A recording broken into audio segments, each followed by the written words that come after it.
Just the fact that but I think you're thinking more, we're not going to copy everything they do.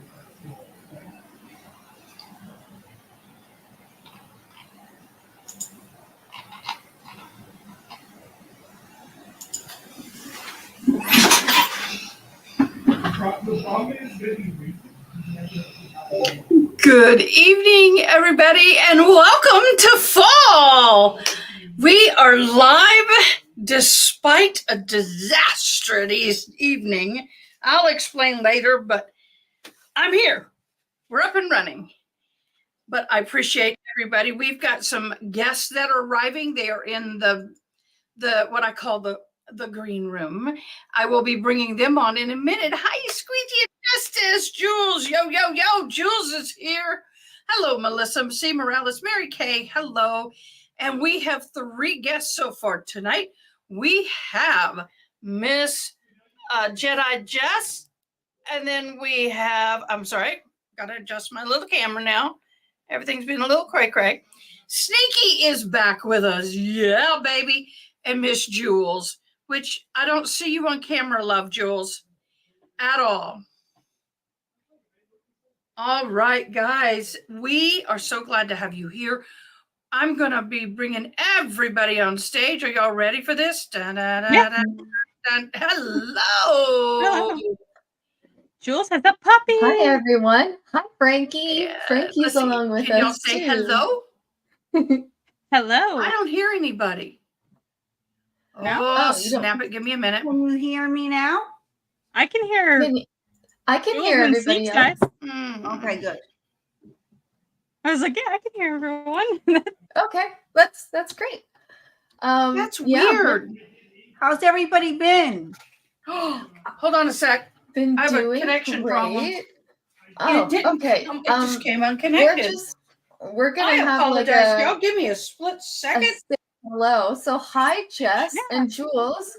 How you doing? Because you kind of had a storm. I told you we were having a hard night. Yeah, kind of. It wasn't bad. It wasn't anything like Ian was, so I was good. Everybody further north of me was not, and I'm really worried about my family up in the Carolinas. My cousin lives in Asheville, and I have not heard a word from Anthony. And my cousin Lorraine is in Pisgah Forest up in North Carolina, and I haven't heard a word. None of us have heard a word, so we're really worried about them. I'm really sorry to hear that. Yeah. Well, I hope that you hear from them soon. Jess, it's nice to see you. Okay, y'all. Did you hear anything I said? This sucks, We heard you. we've Okay. been hearing stuff. Happen. Is everything nice and clear? Can you hear me? Everybody's happy? I'm not happy because I keep playing with everything over here. What do you think just happened to me tonight? I got ambitious and I tried to connect that ATM mini like RA has with about 1,000 buttons on it. Yep. And I don't like. I had to call RA. We finally got it all running, but it required me to reboot the computer. Well, it wasn't recognizing the system when I went to install the program. Oh no. And 2 minutes before I'm supposed to go live, my computer had to reboot and it went back to the same crap. I am not happy. No, I I'm just imagine gonna have not. to buy me another one. I'm just going to have to bite the bullet and get that upgraded one January-ish. But at least I know how to reset everything. Hi, Trial TV Live. Hi, everybody. I just want to say, Jess, you have like a really nice setup where you are in your office. Oh, that's my husband's work setup back there. Oh, okay. Well, So my yeah. husband has a really cool setup, so Yeah, I'm glad we that have, you like, get to use it to hang out with us. Well, we have an L shape, so like I have a similar setup. Mhm. His is just the one that's behind me. Yeah. So Miss Kevin is like you. Her and her husband share space together. Yeah. Well, couple that works together stays together, Together. because that really, Yeah. honestly, if you can we- manage that, then you can manage like anything. Yes. okay, so everybody met share this. working. Share the live because Really? we're going to be Okay, talking about interesting. some crazy stuff. We were both working at Home Depot when we met, so Oh, that's while I was going to cool. school. Hi, Miss Jules. How you feeling, love? Tired, but I'm okay. Today was actually a really good day for me. So, Yay, you know, we get you for a little bit.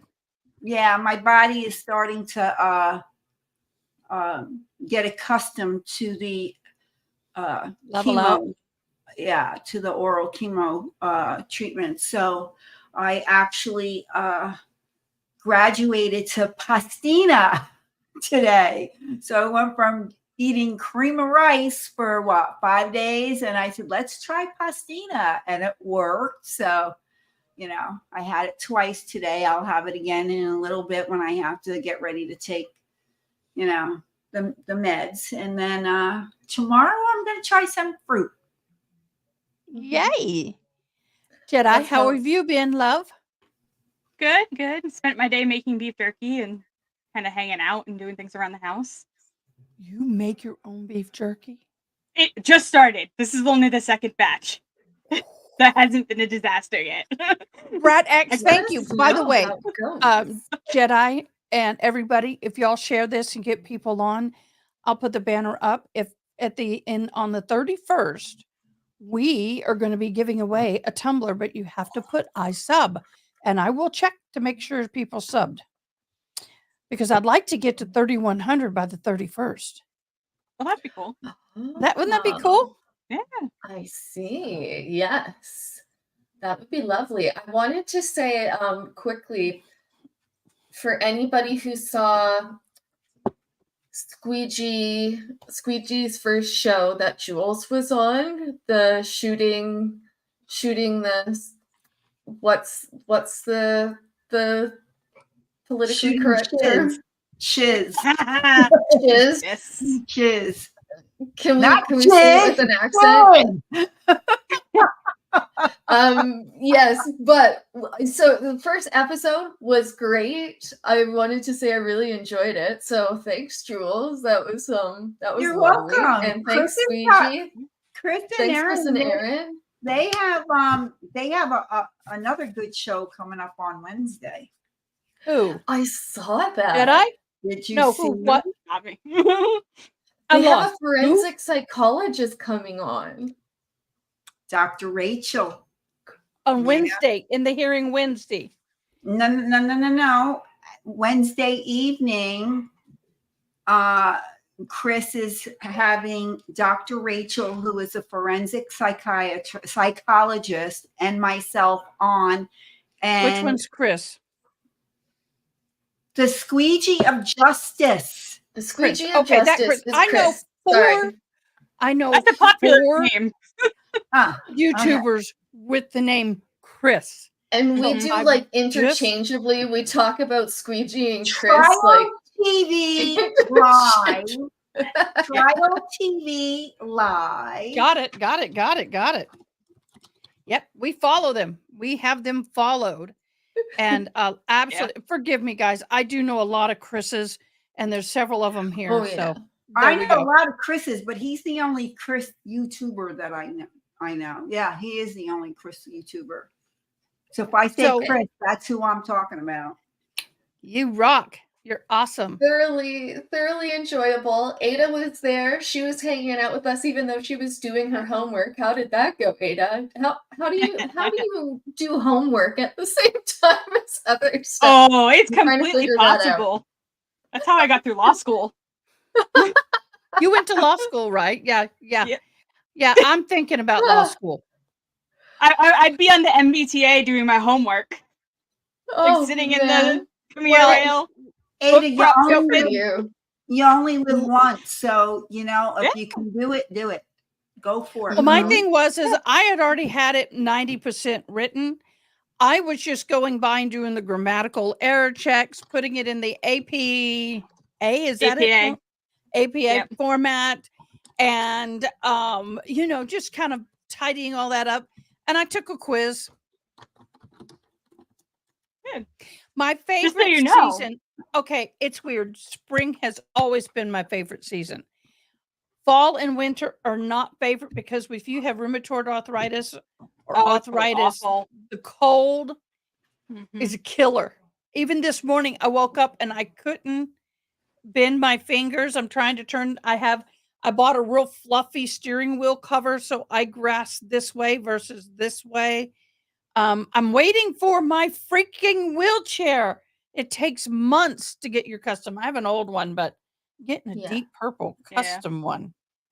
So anyway, winter is not as good for me that way. Although I still have a dream of glamping in the snow, not like way out in the middle of nowhere, where all the trees are like Christmas trees, and I do a Christmas in my soon-to-be glamping tent. I'm getting a nice.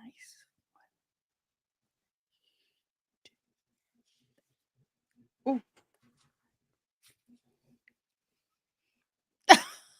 That's a lot. But Worth it probably though. I went magnet fishing the other day. Oh, how did that go? Well, the purpose I was doing it was to get all these fishing lures and hooks away from the area where the little kitties like to get in the river. I got a ball of them like that in about 45 minutes. That's awesome. Well, girl stepped in it beginning of summer this past year, and she had 3 different hooks that got into her foot on the first step in. So, yep. Hi, Yeah. Pickle Knits. Hi, Karate Mom. Hi, Gretchen. Hi, Future. I mean, I can't say hi to everybody. I'm so excited to have you here. So, Yeah, we have lots of great people here. So thank you everybody for coming. We Trial have TV our Live, thank you regulars for here. joining. Now, Trial TV Live, if you'd like to join us, great. If you want to hop on, we'd love to have you. I can send you a link, or Hi, you Britt. can call it, but I prefer the link. I haven't set my phone up. So I really, really want to first talk about what the hell is going on with Sarah Boone and her lawyer, where that lawyer is, yes, ma'am, yes, ma'am, yes, ma'am, yes, ma'am, whatever you want, ma'am. I don't care how dumb it makes me look, and I don't care what I have to do. Your wish is my command for free. I am paying. He's paying her to abuse him. Don't think that he's not going to be paid in the end. He's gonna be Mark paid my by someone. words. Mark my words. Well, There's a Netflix she's not deal. paying him. I'm telling you, mark my words. There's a Netflix deal in the making. Right. That man's going to be paid. I don't disagree, but I will say he's setting up he his has retirement filed as fund. indigent. She filed as indigent, and he filed as a pro se. Right. I mean, pro bono. Pro Correct. bono. Correct. And so currently he not said getting that- paid. He said pro bono in court, but then in his interview outside the court later, he said that Sarah owes him. So I don't think it's truly pro bono. I think he's voluntarily taking it on, but there's something else in agreement. I'm telling you. Well, there it's goes a the Netflix. deal. Yes. I'm telling you, that's what it is. And I don't disagree one iota to that. Because And personally, maybe I can get that confirmed off the record. I will try to get that confirmed off the record because you know the Take Care of Maya documentary, right? Get over here. Right. Well, I'm friends with Caitlin Keating, who is the producer of Take Care of Maya. Yeah. So maybe I'll just give her a phone call. That would be cool.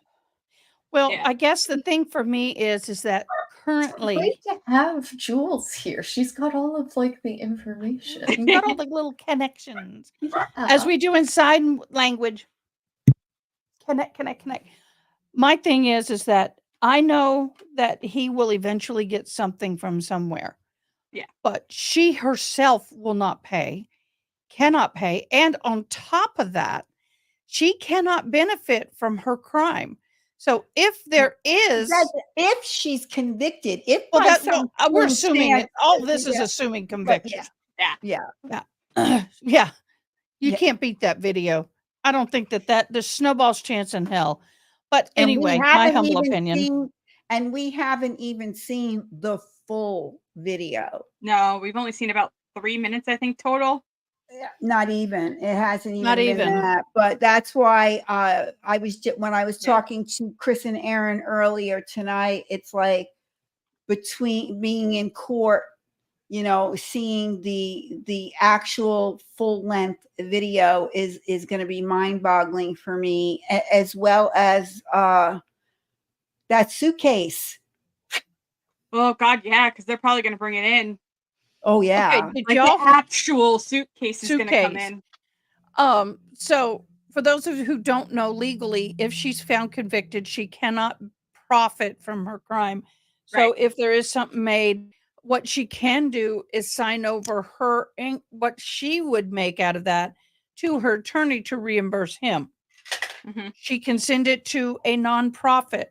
But isn't the video getting tossed? It has not been tossed yet. No, No. it hasn't I even know, been baby. requested. There's no way. There is no way. Look at the baby. My Frankie's going to get very upset. I love your I knocked puppy. him out. Okay, This is so No, why don't we start? no Karate Cat Mom. The video is No. there's no way that's getting tossed out. Owen is trying to get her interrogation Right.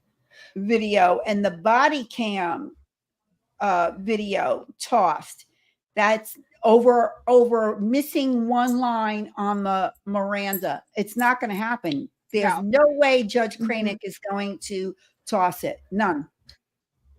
No. Yeah, he's not going to stand for that nonsense. No, because they Well, can't not only even, that, they can't but- even provide. They have not been able to provide any case law. And in order to get a Yeah. judge to decide with you, you have to provide case law.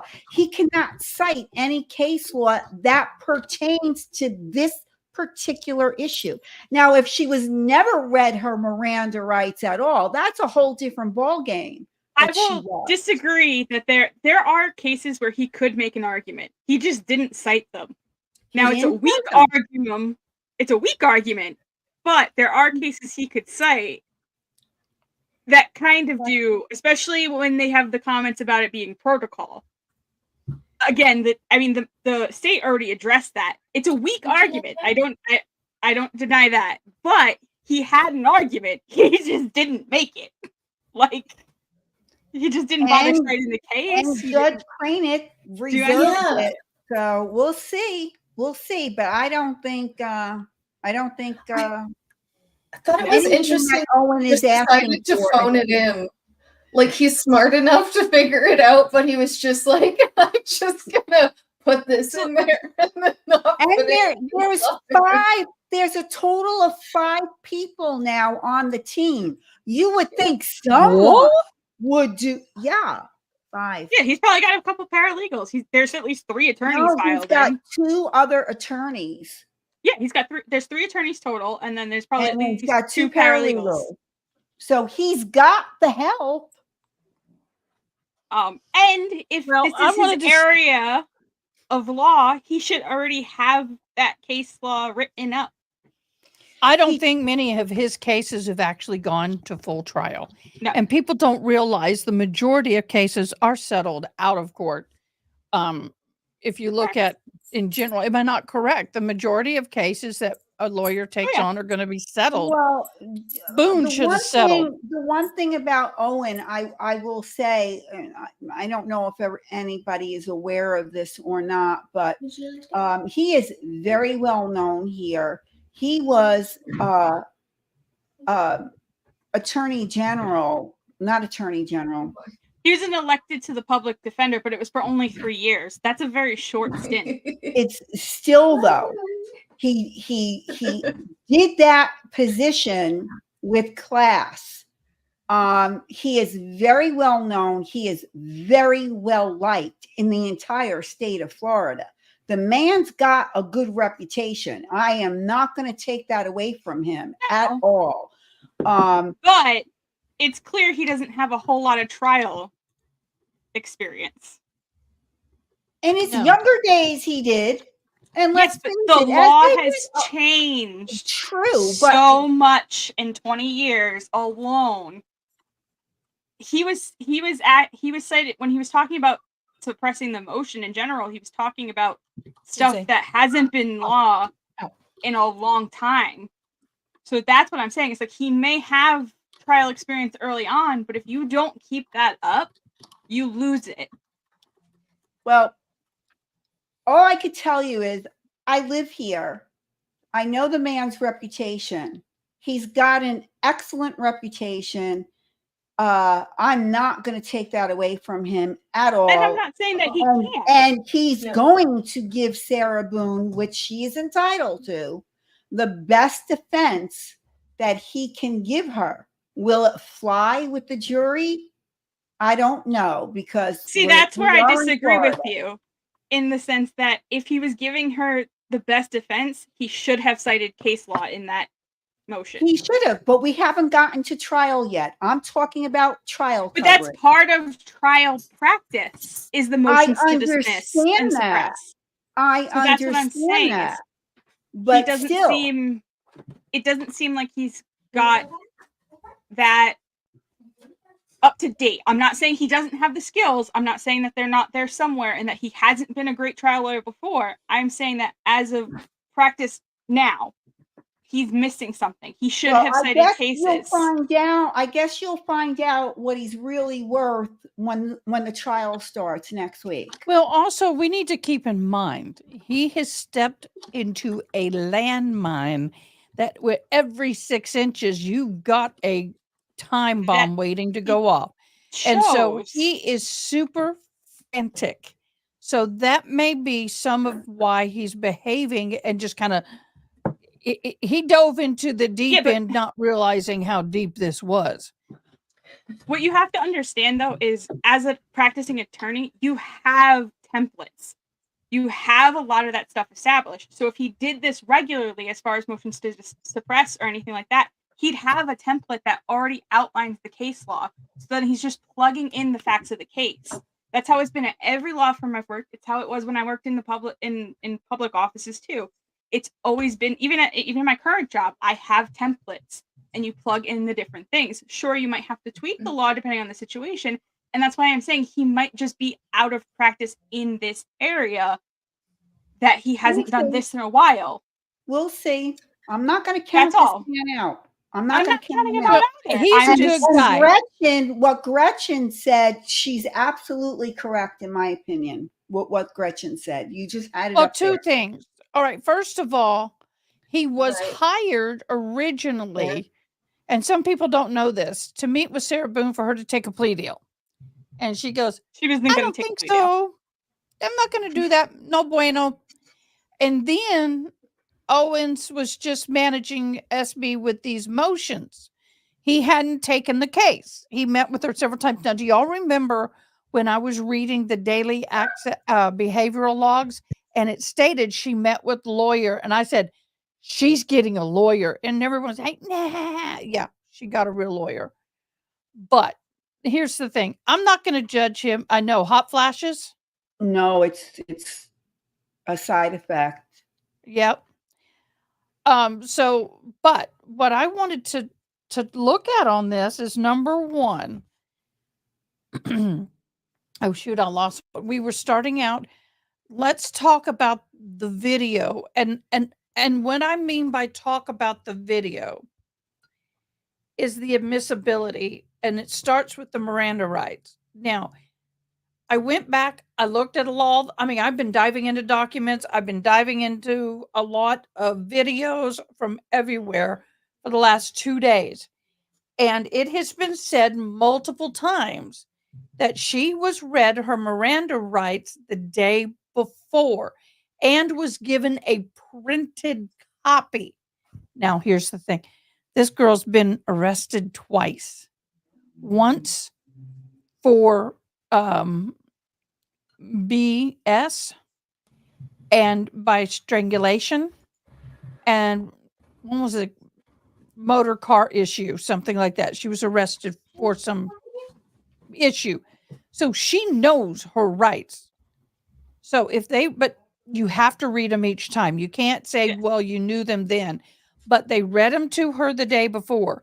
My question to you, Jedi Jess, is they read them to her the day before. Does it continue? No. Or You have to read okay, them usually my understanding is every time she interview. goes in that little room, Yeah. and here's everybody pay attention. The law allows for sheriff and investigators to lie to get you into that little room. And it was permissible for her to come and get the phone. And then they say, well, let's come in here and talk while we're getting it out of evidence. This is their game. They will make an excuse to get you there. If you ever find yourself in a little room like that, you are under investigation. There's no, am I not right? Listen, Assume the minute you they are ask being you to looked at. come in, the minute they ask you to come in, I want a lawyer. Exactly. It's not even coming in. It's anytime that you interact with the police, it could potentially turn into them questioning you or obtaining information from you. And so it's one of those where they don't they don't have to read you your rights until you're in custody. And true. And she wasn't in custody yet. Right. And all of her statements beforehand where she's like running around outside while they're trying to figure out what's going on, that doesn't fall into Miranda. She's not in custody. They're just kind of coming to an emergency and trying to figure out like, is the person really, unalive? Is the person maybe just needs some medical assistance? Are they able to be revived? That kind of stuff. So all of those statements where she's running around outside, like going, it was unintentional and, we were having a good day. Like all of those same statements that she's made when she's calmer she doesn't need to be read Miranda before those because it's an emergent scene. And so either way, all those statements are probably getting in anyway. But yes, it gets tagged as when you are in custody. Bing, bing, bing, bing, bing, bing, bing. Mary Kay, you are so right. Look, that is so right. I had to. Yep. Now, let me, Jedi, do you want me to call you Jess or Jedi Jess? Either one's fine. Okay. I was geocaching. What would you prefer? Yes. Honestly, it doesn't matter. Jess is fine. Yeah, you don't care? Okay. Like changes just making sure. Yeah, no. Just my name on a daily basis. So, so I think most of you have heard this. If not, I'll make it really quick. I was geocaching. There was a little hill. There was a geocache. There was a road that kind of went up like this. There was a house at the top. There was a big gate. Outside that gate was a big geocache. So I rode up that hill. A couple of days prior, we had hellacious rains, but this was a caliche drive. So it's just pressed down clay and dirt. And I had no problem going up it.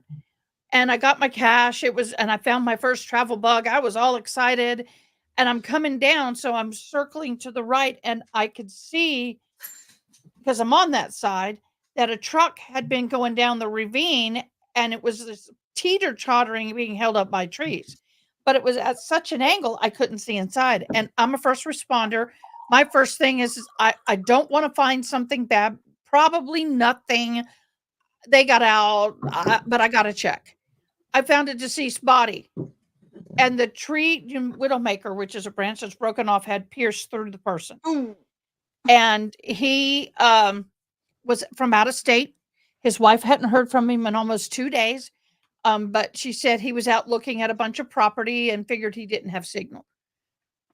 Had I not been there, I wouldn't have found him. So I called 911, which means the sheriff department came. And this girl was smart. I sat in my car while they were coming and I wrote a written statement. Mm-hmm. And it was simple. Arrived at this time geocaching, got the geocache. As I was leaving, going back down the hill, I found car, checked, body inside, called 911. That's what's called facts. And most people can't stick to the facts, right, Jess? They talk about everything, they start throwing everything, and then I called a lawyer Right. and I said, "This is what's happened. This is what I found. I wrote this. Is this fine?" They said, "Perfect. Give it to him." I didn't talk to him after that. No. I didn't feel that there was any need. I had no involvement. But that's where everybody goes wrong. They run their mouth. Mhm. So if it's other than a little traffic stop and you got something like this going on, you shut up and you lawyer up. So, but she didn't do that. So Yeah, people were no. confused as to why all of those cameras, and I read the motion and I don't have it up, but I read the Well- motion. Maybe you can pull it up where they were trying to get all that thrown out. Yes. Well, I'm and the like- motion, as far as I can tell, was actually only to the interrogation at the place. Because when they did the did talk hearing about the the body other cam day, video. In one of yes, the but motions. they didn't talk about, they didn't request it be suppressed. They had only requested the interrogation video be suppressed. Right. And I think there was something mentioned in the hearing, and then there on the docket it shows that Owens was supposed to file by midnight. I assume the second motion to suppress for the body cam. I haven't seen it, but that doesn't mean anything because the docket might not update over the weekend. Sometimes they do, sometimes they don't. You also have the weather that's going on down there. So it's possible that it just hasn't hit the docket yet. But yeah, so my understanding is from that first motion is it's just the interrogation video. Because while they mentioned, they had to mention the fact that she was Mirandized in the previous day because there's certain case law that says that those different interrogations and questionings are separate incidences and you need to Mirandize, each time. Yes. And But that's my people understanding. can you share with us and when does just informational facts questioning become being interviewed? No supervisions, witness. No, nothing else is posted. I just looked. Sure. So you know what I'm talking about because I think there's a line here. And I saw that in the Maya trial. There's a line where it's custody. The custody. Right. So in a lot of these trials, 'cause including custody. the Maya trial. Go ahead. My bad. I didn't hear you. So no, it's fine. So the standard, at least from what I could find in Florida, which is usually the standard pretty much everywhere. Sometimes there's a little bit of a tweak to it, state to state, but it still has to track the federal one. This is would a reasonable person in that situation believe that they are free to leave? So would they believe that they can walk away from the police and not be told that, hey, come back? Or like in this case, she was in the interrogation room. They sat her away from the door and they sat in between her and the door. Most people would look at that and say, okay, that means I'm not free to leave. Then you look at the fact that she's had previous police interactions before, and that kind of adds to it a little bit if depending on some of the case law. Some states will take that into account in the sense that a reasonable person who has had contact, some states won't. But that's the standard, is basically would a reasonable person believe they could walk away? Well, my thing was that the way she presented herself as if she had no idea what the rights were and all that. So I call BS on that. I agree. I don't think the rights are going to be, I think that all of that's going to be admissible. I understand why they want to get it out because it's a crap It's show. bad. And It's bad. it's bad. And So, oops, sorry, go ahead. no, go ahead and chime in, both of y'all, whenever you want. I was just gonna say, isn't the Reed technique or the Reed method of interrogation where they will sit between you and the door And that's just like one of the many things that they will do. So if a detective sat between me and a door and I was in a corner and there was like maybe a desk between me and a detective, I would think, Yeah, I mean, I may not have a free will to leave, honestly, because right. I know that is one of the techniques that they do use. Yeah. So Or you'll see it sometimes when they're out in public, if you got a couple of officers kind of like triangulating around someone, usually a good sign that they're either trying to take the person into custody or they're trying to manage a scene. yeah. So that's why it's a reasonable person. So what the reasonable average, kind of person is going to think. And I feel like most people would think that they're not going to be like, oh yeah, I can totally walk past these two detectives without that door. If I you're have a hard sitting time in an believing. interrogation room and you've waived your rights, and then all of a sudden you realize, oh Mhm. snap, this is going not where I Yeah, thought. but you could stop that at any time and say, Yeah. I want a Exactly. lawyer. Yeah. And so You that's just a have to point, say the words. huh? I'm trying You to have remember the.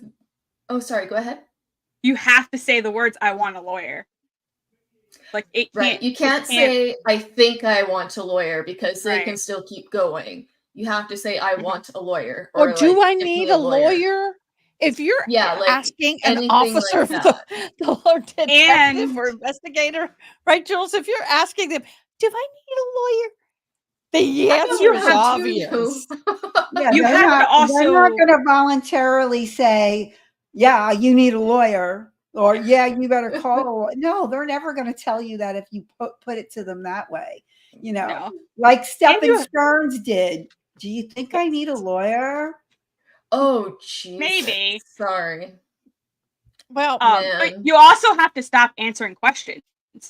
Because if No if you say I kidding. want a Oh, yeah. lawyer and then you keep answering or keep talking, that's an implicit waiver. So you've waived your rights, even though you've said it, because they can't take that as, they have to go with what you're doing. They can't read your mind.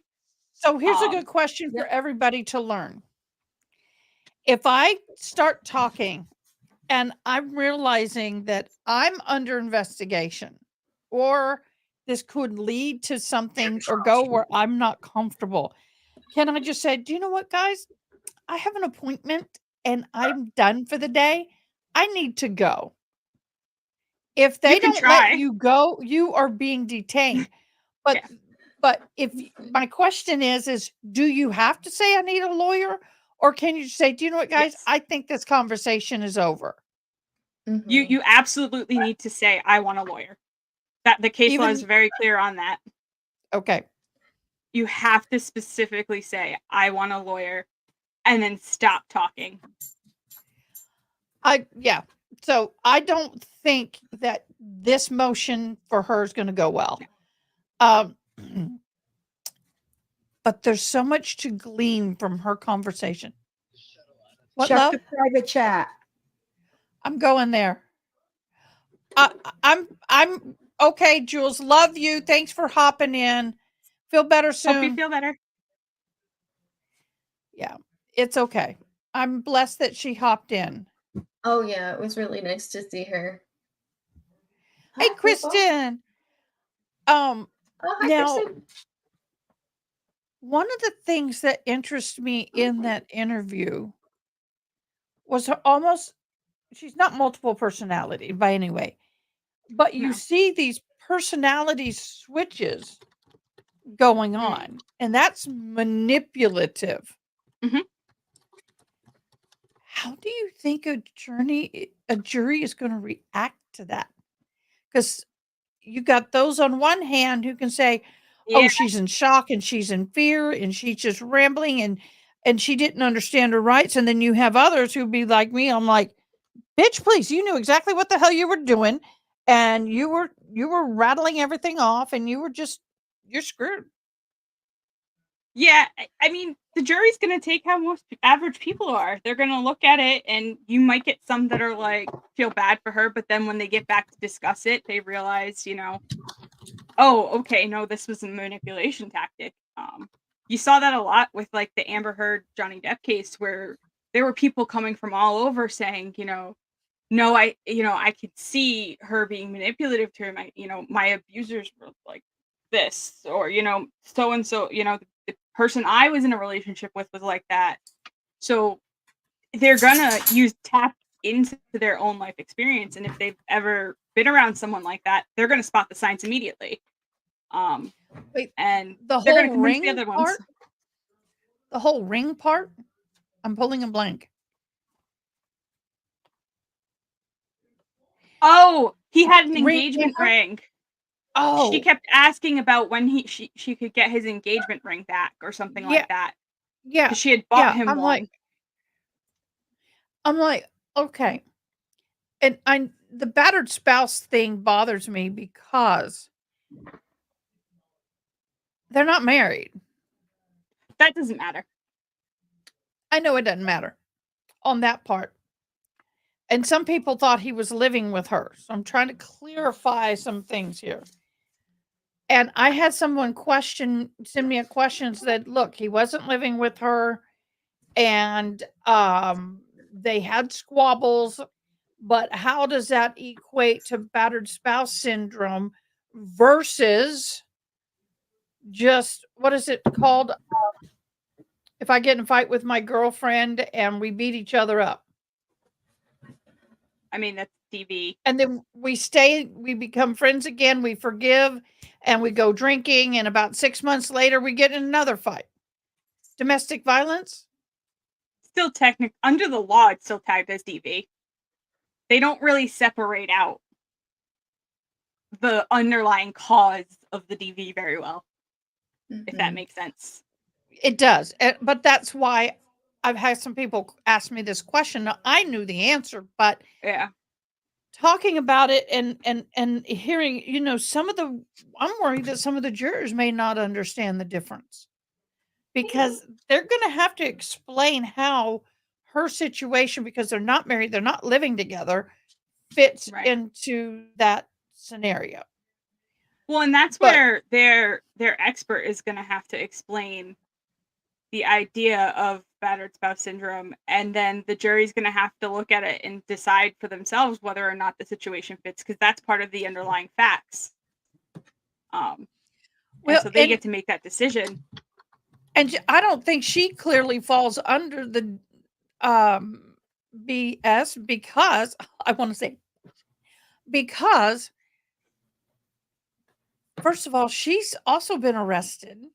She's been the aggressor. She is clearly, did you see the video? And I don't know if I can find it quick enough. Maybe somebody else can.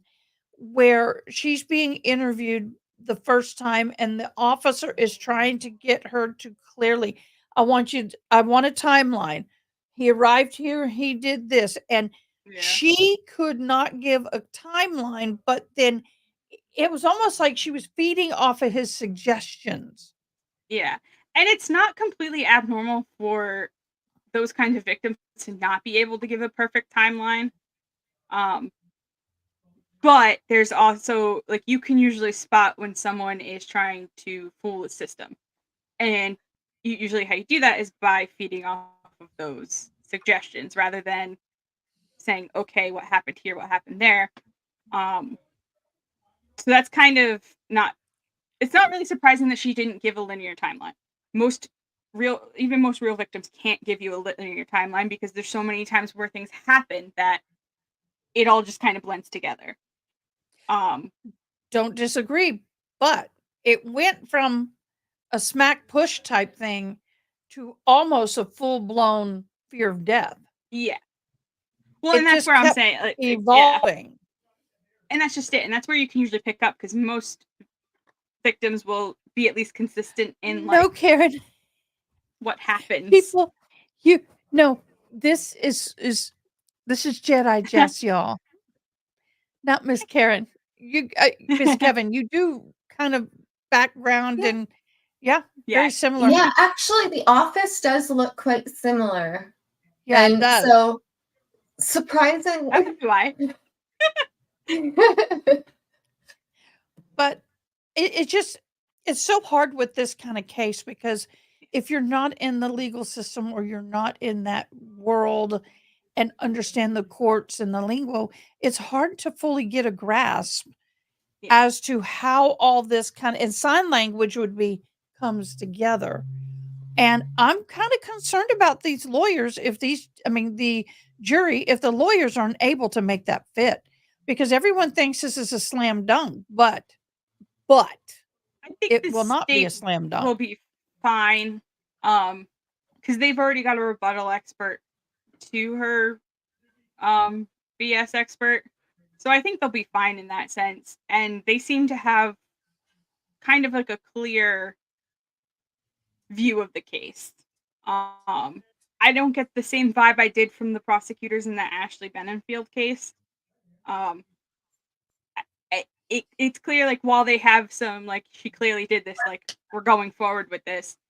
It's not the same. It's more they know the law is on their side. Like, it's more confident, if that makes sense.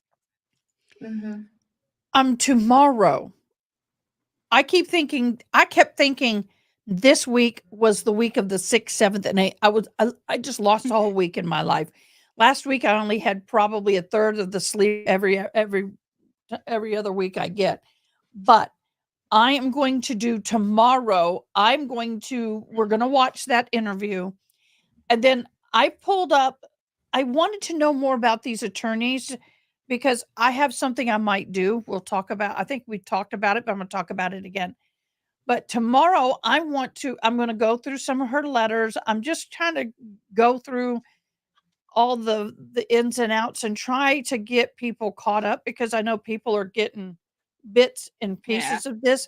We have a whole week of nothing, and I don't want to start another smaller trial and get stuck in that and have to switch. Yeah. So we're going to be going through a lot of the stuff and just trying to get everybody on the same page because there's a lot of miss and cross information out there. Mhm. So we will watch that video tomorrow. Now, jury selection. The judge, if my understanding is correct, since we're talking about jury's understanding of that law and everything, he's going to pull 50 people in the morning, 50 people in the afternoon until they reach a total of 40.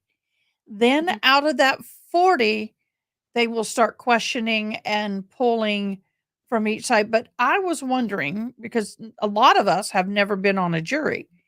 Right. I've never been on a jury. I'm 53 years old, never been on a jury. Love to be on a jury in a big case. I'd just eat it up.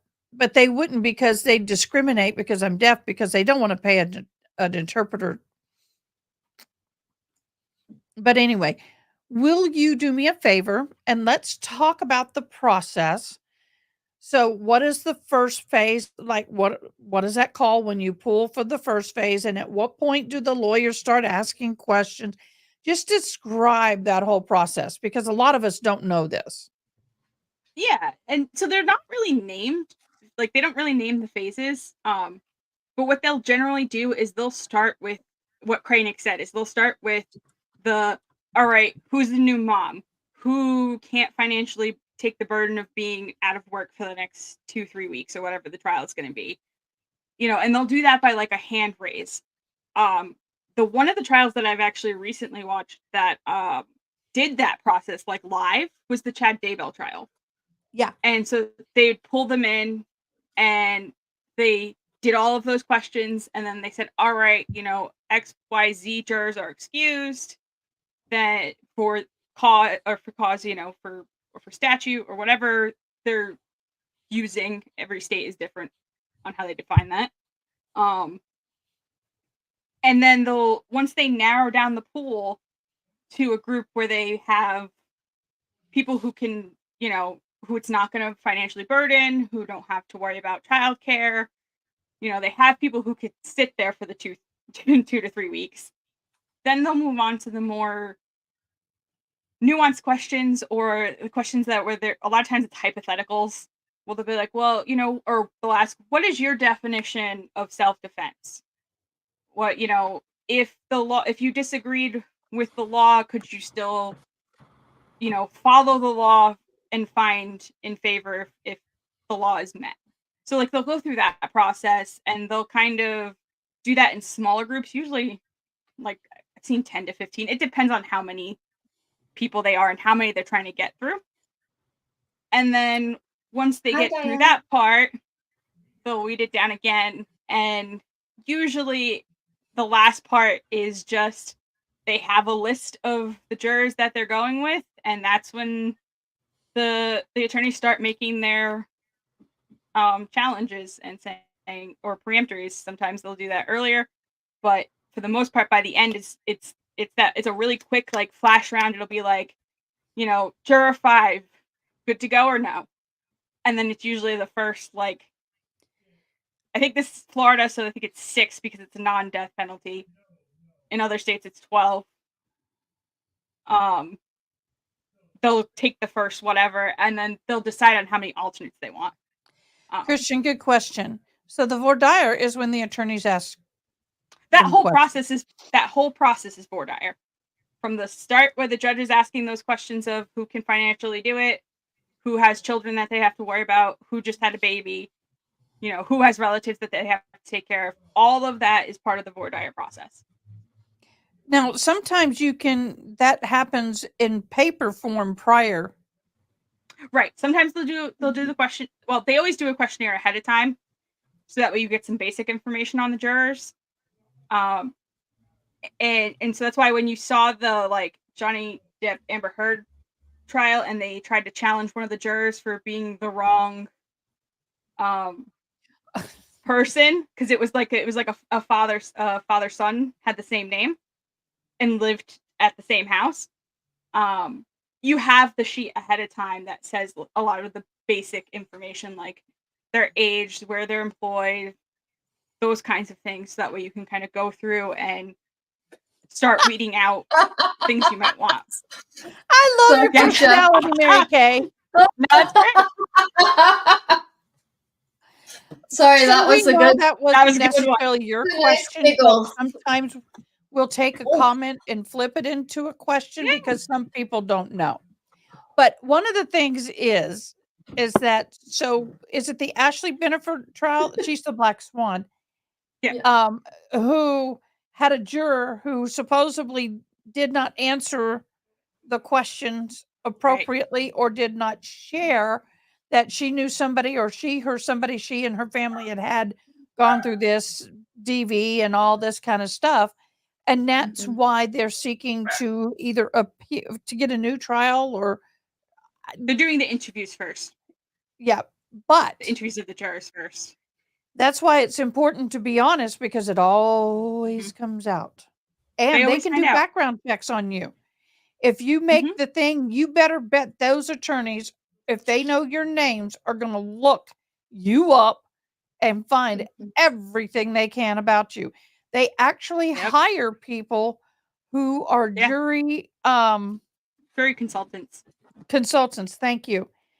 And those jury consultants will sit there and analyze everything about that jury to assist those cases. Now, it has to be a well-funded case for that. Yeah. I mean, that doesn't happen in every case. Depp Heard had jury and consultants. That's probably the prime example. Depp Heard is probably the best example I can give you of a case that would have had enough money to do the jury consultants and everything. Not that they needed it. The internet supplied them with a lot of information. It's called profiling, honey. And yes, Christian, you're right. They do ask if they know anything. Now, if I was called to this case, I couldn't serve because I know too much. No, but that's not if true. You just, they wouldn't want me to. Right. But they would have to ask can you put it aside? Correct. And I could. And if you could, then you're not disqualified. They'd have to use one of their freebies. True. But some people think that if you know anything, you've heard about this case, that you can't serve on a jury. And it's hard not to hear things on the news. Yeah. But has it influenced you to the point that you cannot be impartial? Right. That's the ultimate question. Key. Yes. And, with this, I could be, I guess, because of what I do as a chaplain and what I do in other parts of my world, that I get a lot of information. And personally, can it sway me one side or the other? You betcha. But can I take that hat off, put on the professional hat, and keep my mind on evidence only? I could. Right. And that's why they'll ask the questions like, if you disagree with what the law says, could you still follow it? And those kinds of things, because they're trying to suss out those types of people who can put that aside and focus. So once the jury, so how long do you think this jury selection is going to take? Because he wants 40 people. That phase of it, that's That when they first start day, yeah. answering the questions. So he was thinking they could do it in a day. The And they're seating prosecution and the 6. defense were like, It all depends on how quickly the jurors answer, if everyone shows up on time, because that's the other thing, is they're people. There's things where sometimes they're late, sometimes there's traffic issues or weather or things like that. It's really going to depend, and it's going to depend on how quick those attorneys question. I know that sounds silly, but if you watch the Chad Daybell one, by the end I was like ready to like bang my head on a wall, because it was the same exact like scenarios over and over, and it was and they speak so slow out there that like it took forever. and I'm here from Texas, and we talk about like this fast with an accent, and you got to keep up because, honey, we gonna run you over. Yep. Yeah. So, can you explain the point where you said freebie, so they can either accept or deny a witness, and they have so many of those they can do? So, can you explain that? So they're peremptory challenges. So usually the judge will decide ahead of time, like, all right, each of you get 5. That it'll probably be less than that because there's only 6 jurors that they need. But you each get 5 chances to just strike a juror for no reason, so long as they can't tell that it's based on certain protected classes, like Welcome, things like Scholars, age, gender, the typical protected classes that we hear about all the time, race. So that way, so long as it looks like you're not striking them for that reason, you can just say, nope, we're striking them. We just don't got them. a good feeling. Yeah, don't like the shoes they're wearing. Right. Okay, how about this from Scotter's Foofty? If I said it right, Scooty, I can't read it. Scotter's Footy. I sorry if I said that wrong. I think we were talking about this earlier. You probably weren't here, but we don't think that there was any case law in Owens's motion. There wasn't in the first one. Not in the first one. Not in the first one.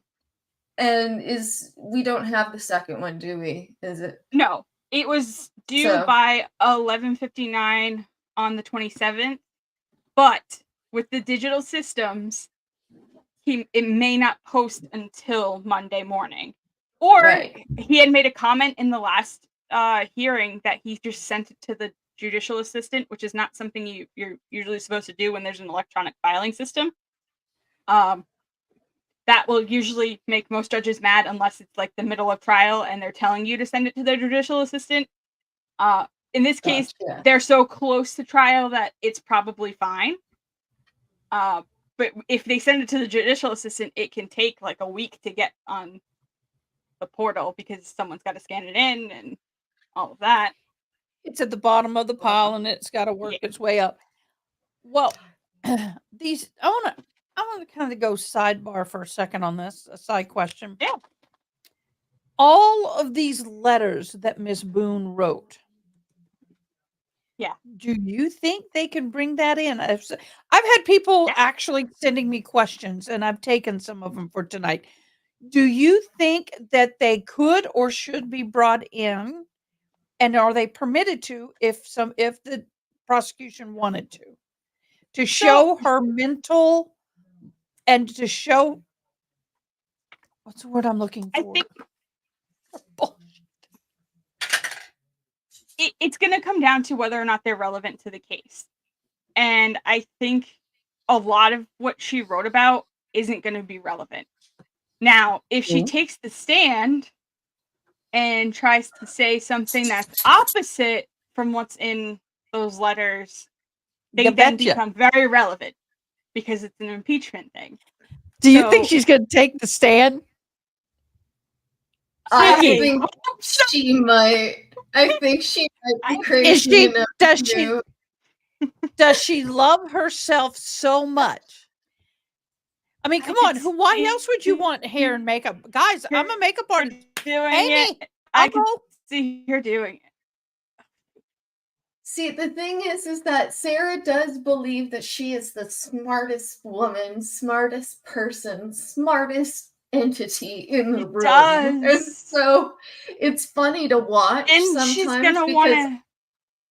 I definitely know I'm not the smartest person in any goddamn room, even if I'm like the only person Yeah. in the room. So it's funny. It's funny to watch because See- she just is so sure of something that is kind of like entropy. Is she's just sliding into chaos. She's yeah, she's something to watch. I think that she will, and I don't even know why. I don't think he'll be able to prevent her from doing it.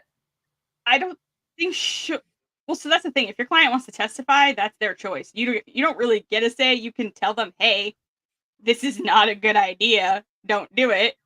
But they can decide to go against your advice. Yeah. And Well, I So, think the she's the thing type is that that would. I yep. was reading. I actually was pulling up, trying to read some of the stats. Tell For those his of you who don't know, testimony. hi guys, I'm Ada K. There's some new people here who don't know me. I'm deaf without my hearing aids. So sometimes if you see me do sign language, it's just natural. But, but you just learn to sign. But, I'm also going to college for criminal justice, and I know I'm going to have to write a case study, and I'm going to use hers. We can use any case we want, and but it has to be within the last 5 years or something. It has to be somewhat, and I'm going to use hers because the reason is, oh, thank you. The reason is because you have a lot of changing of lawyers. There's a lot of things that happen in this case that you don't see very often. And it touches a lot of case law, and it touches a lot of things that a lot of cases don't. I know several people are going to do Johnny Depp, but I think that's why I'm really starting to dive into this case. So, for me, the situation with the makeup and all of that, it does not state in the law that they have to be 100% made. They are allowed to make themselves presentable. Now, that means for a man, he can be clean shaven every day, and he can get a haircut before trial. If the trial is going on long, maybe halfway through trial, get another one so he doesn't start looking shaggy. Correct me if I'm wrong. When it comes to women, they are allowed to basically look presentable.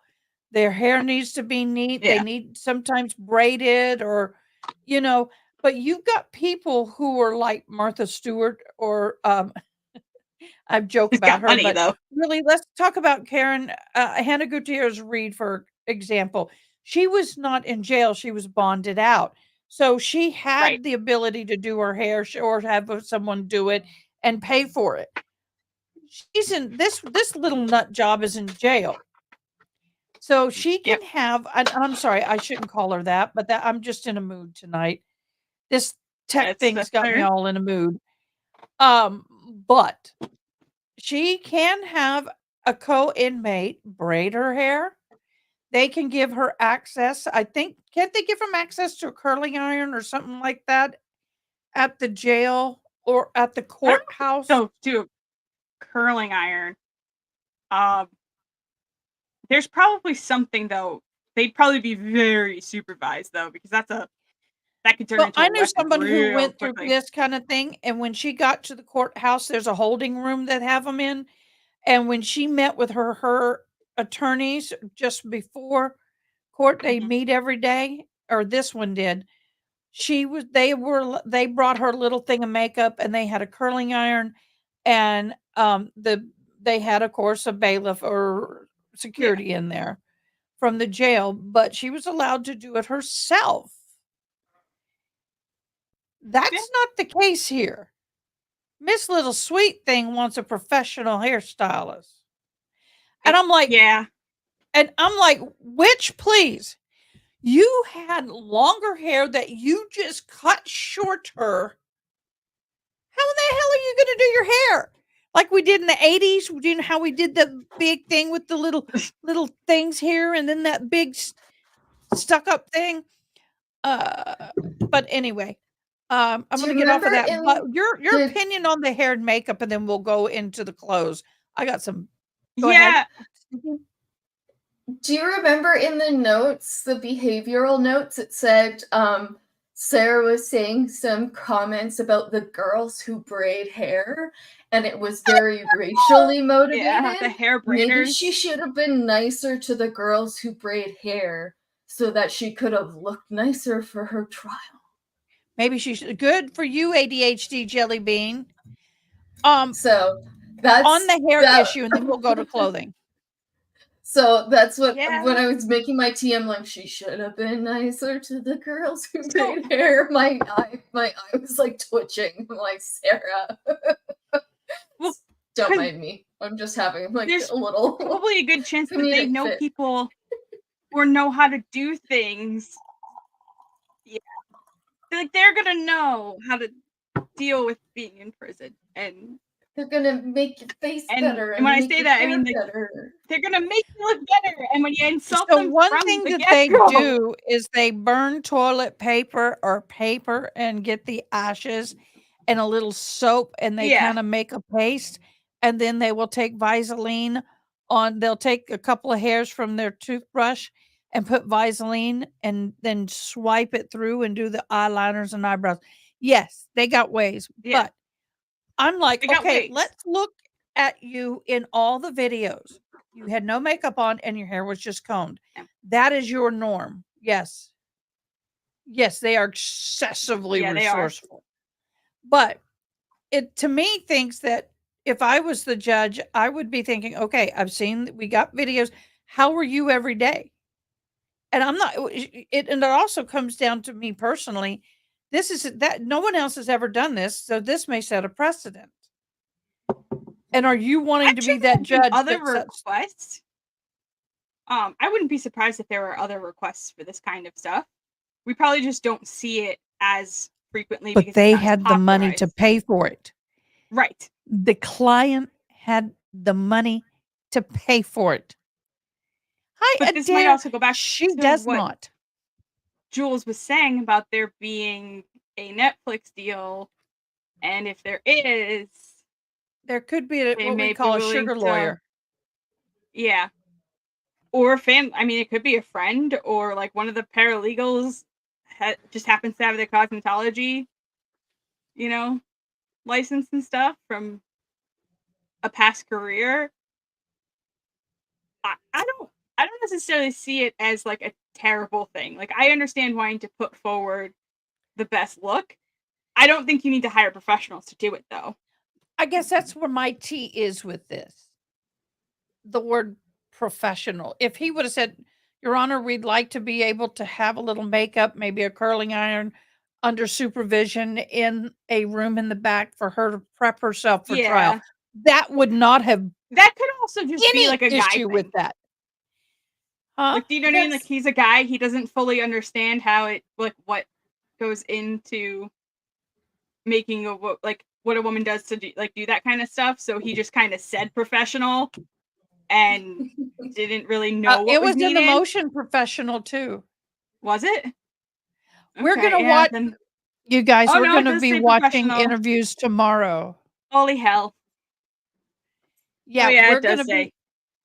be watching that tomorrow. Okay, I want to talk about Oh my gosh, I want to talk about the clothes for a minute. So right here it says she had an issue with the clothing provided the they not have short dress. Okay, first of all, do you remember now I don't know if you were with us then, Jedi, when I was talking. I'm trying to get comfortable. When we were talking, we were reading through all of the stuff on her behavioral notes, and it said that they found staples and staplers, and then they also mentioned Yeah, about 'cause she's her making her. modifying her prison wardrobe. Yeah, I had a She big needs I a had a big smaller kick with that. small. Huh? She needs a smaller small. Girl, You're in you ain't prison, that you don't small. need. Sorry, it's just Oh, like she's hoping to land a sugar mama. Have you seen Yeah, the flirty she eyes just- she's been making at the cameras? She said, "I love you" to somebody. I have, And I was just like, I think she was what does playing she with think the she's playing investigator at? because he was the Like only one in honestly, the area. 'cause, like who does it's someone she think because if she's you saw like playing at? the picture from unless they took the pic. I don't think they did because I want to say they took the picture the same day as the hearing when she was in court and it was the same face at someone and I'm just like, I don't know who's on the other end, but like run the other way, like run the other way. Like no, you don't want that. Yeah, You just don't like. stranger don't. danger, run. Well, If the she thing asks you leave. to go on a vacation, never. Yeah. Oh, I'm sorry. What? She wanted someone to shave her legs? No. No, she gets access to a razor pretty regularly. No, you're not catching it. Oh, got it. I got it now. Oh, yes. And guess what? I got them.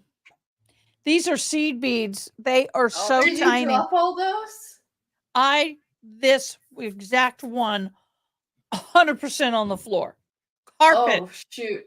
Yeah, those are Well- really hard to pick up. I feel for you there. That Well, is, luckily, I save. Here's my trick. You might want to do this. Do you know the McDonald's fries case that your fries comes Yeah. in? I got a fresh one with no grease, and I scoop all the beads into that. And then at oh, the bottom, they have the little holes for where they Yeah. fold.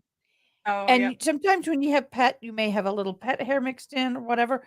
So you sit there and you just tap it on the jar and you squeeze it so the seed beads go through, but anything bigger doesn't. that's Yep. smart. And then what That I is couldn't get that way, I use a lint roller.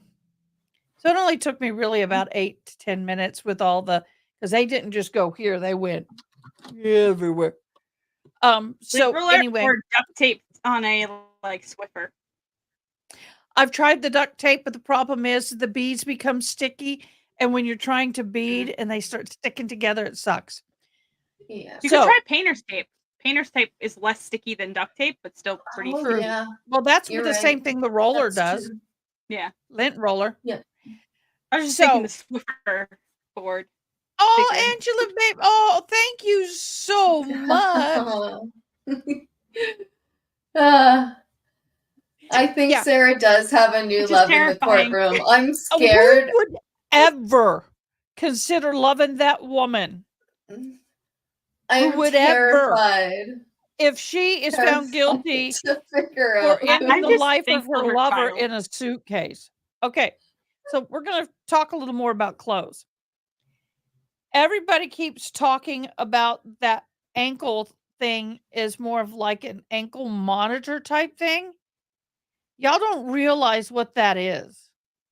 Mhm. Honey boo boo. One That's hair huge. out of line, they go, that's a taser. Her leg. And it ain't her ankle. It Mhm. actually has to go up a little higher. Yep. Now she's all Yeah, it's worried usually about about the how the calf. jury's going to see her. Number one, they're not going to even let her have bunny heels. Anything that has a protruding, because she hits that in the temple, even if it's that long, you're out. Flats. Fair. The skirt issue, she wants a short skirt, not long, I guess what's short? but she doesn't want the jury to see Like- the ankle taser on her or leg taser on her. I'm like, woman, You don't get a choice in that. no. It's pants or visible. Yeah. I'm like, well, you can't get long skirt like a broom skirt. Yeah, you could get like basically a full to the floor skirt, but that's definitely not what she wants. It just But, amazes yeah, me what she's wanting. I'm so interested to see what she's going to look like on the first day of trial. I want to see her style, honey. Because if what you've I've seen seen- outside of court for ain't those- much. Huh? For those who like haven't seen the ankle monitors, they're about the size of like a mouse. Just the brick part that runs them is about the size of a mouse, which is about this big. And that's attached to the strap. So I imagine the shop color one is about the same size. And it is very noticeable. Even if you're wearing pants, if the pants are not wide leg enough, you're going to be able to tell it's there. Now, will the jury be looking for it and notice it? Probably not. If you wear a skirt, though, that's like to your knee, they're going to notice it. Because, especially against, I hate to say it, but like I have very pasty white legs. So if you put that against it, it's going to be dark. It's going to stand out. Like, that's just the way it is. Yeah. It's a choice she's going to have to make. I'm going to share screen for a second.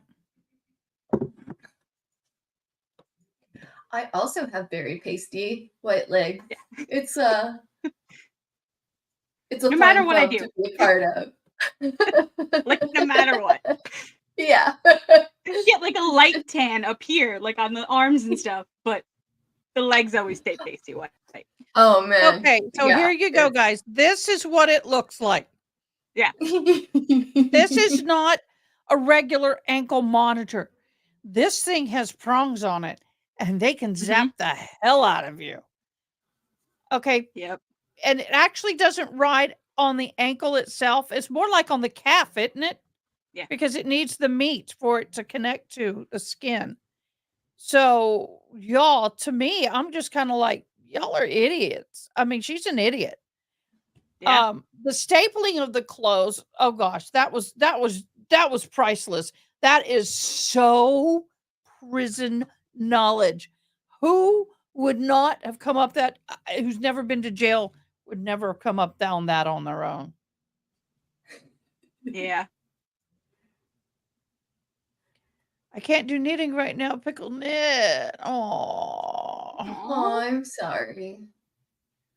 So real quick, are you going to be able to make those things for me? I'm not You sure. think, I'm Lily? still looking for patterns. Okay, I'm it still does, looking for no patterns. no rush. I'm looking, so I'll figure it out. I'll try and see. So Are you Ada, a put a crocheter prayer- or a knitter? I am a knitter, and I do have a set of crochet hooks that I'm going to learn how to use.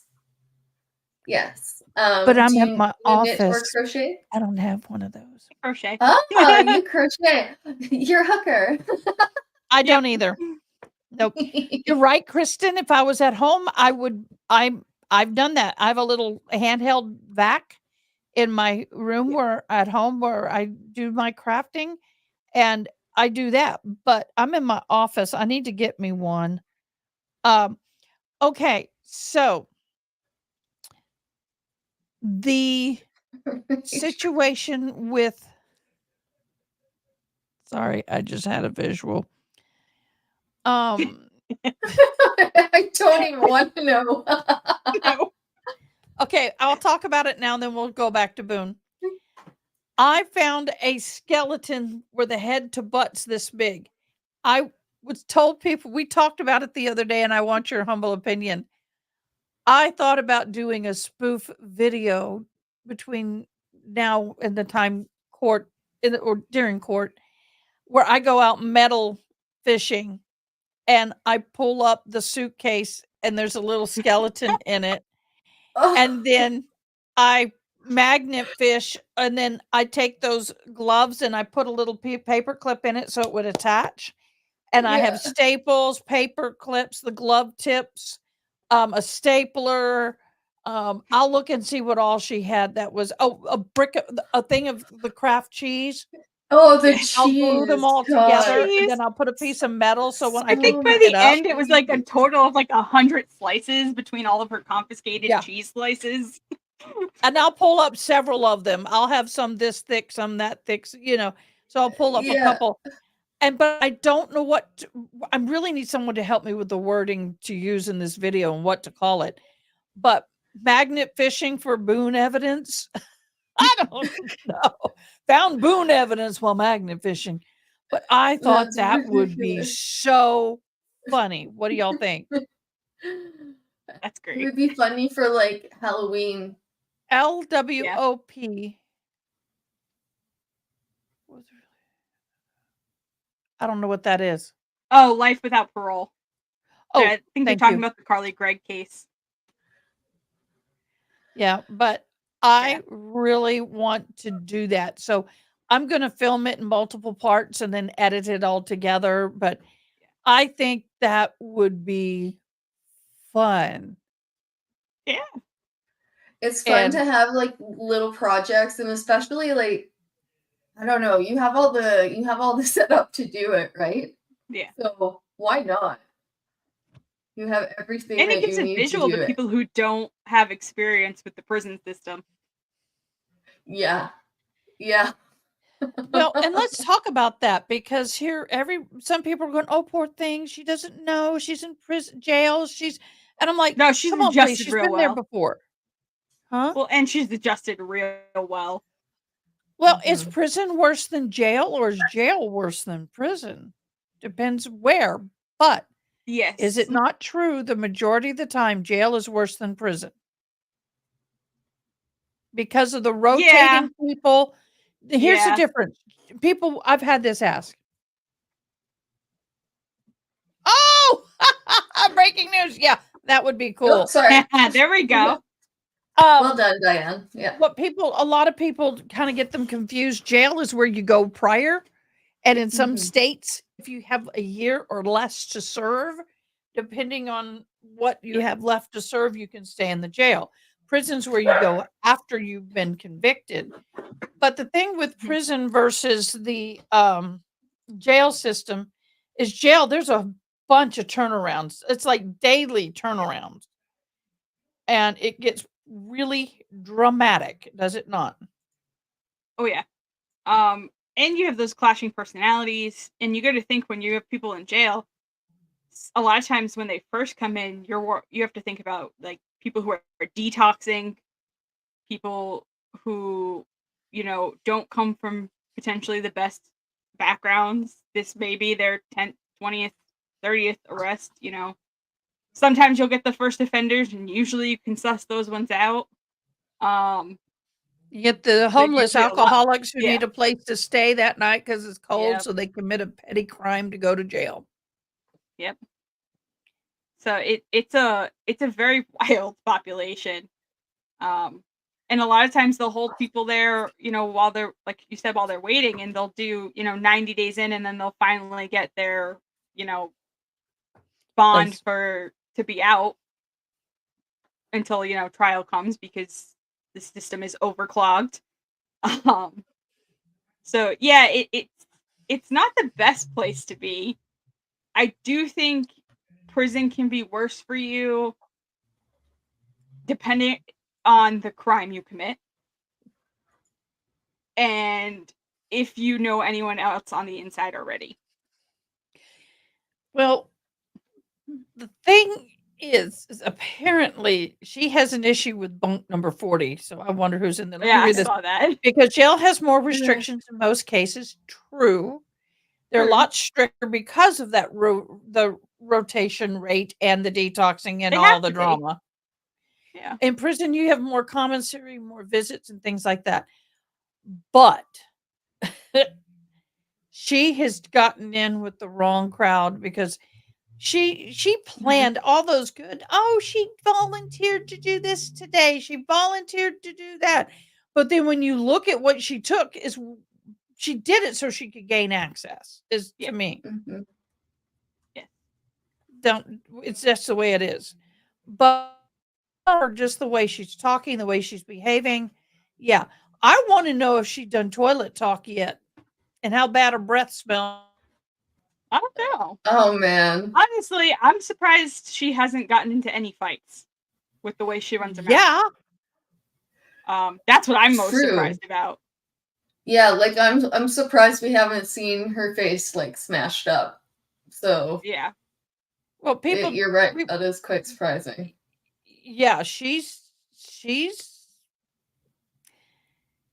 I think they think because this is so out there in the case, everybody knows about it. I think that she has made a name for herself just off of the allegation of killing somebody in a suitcase.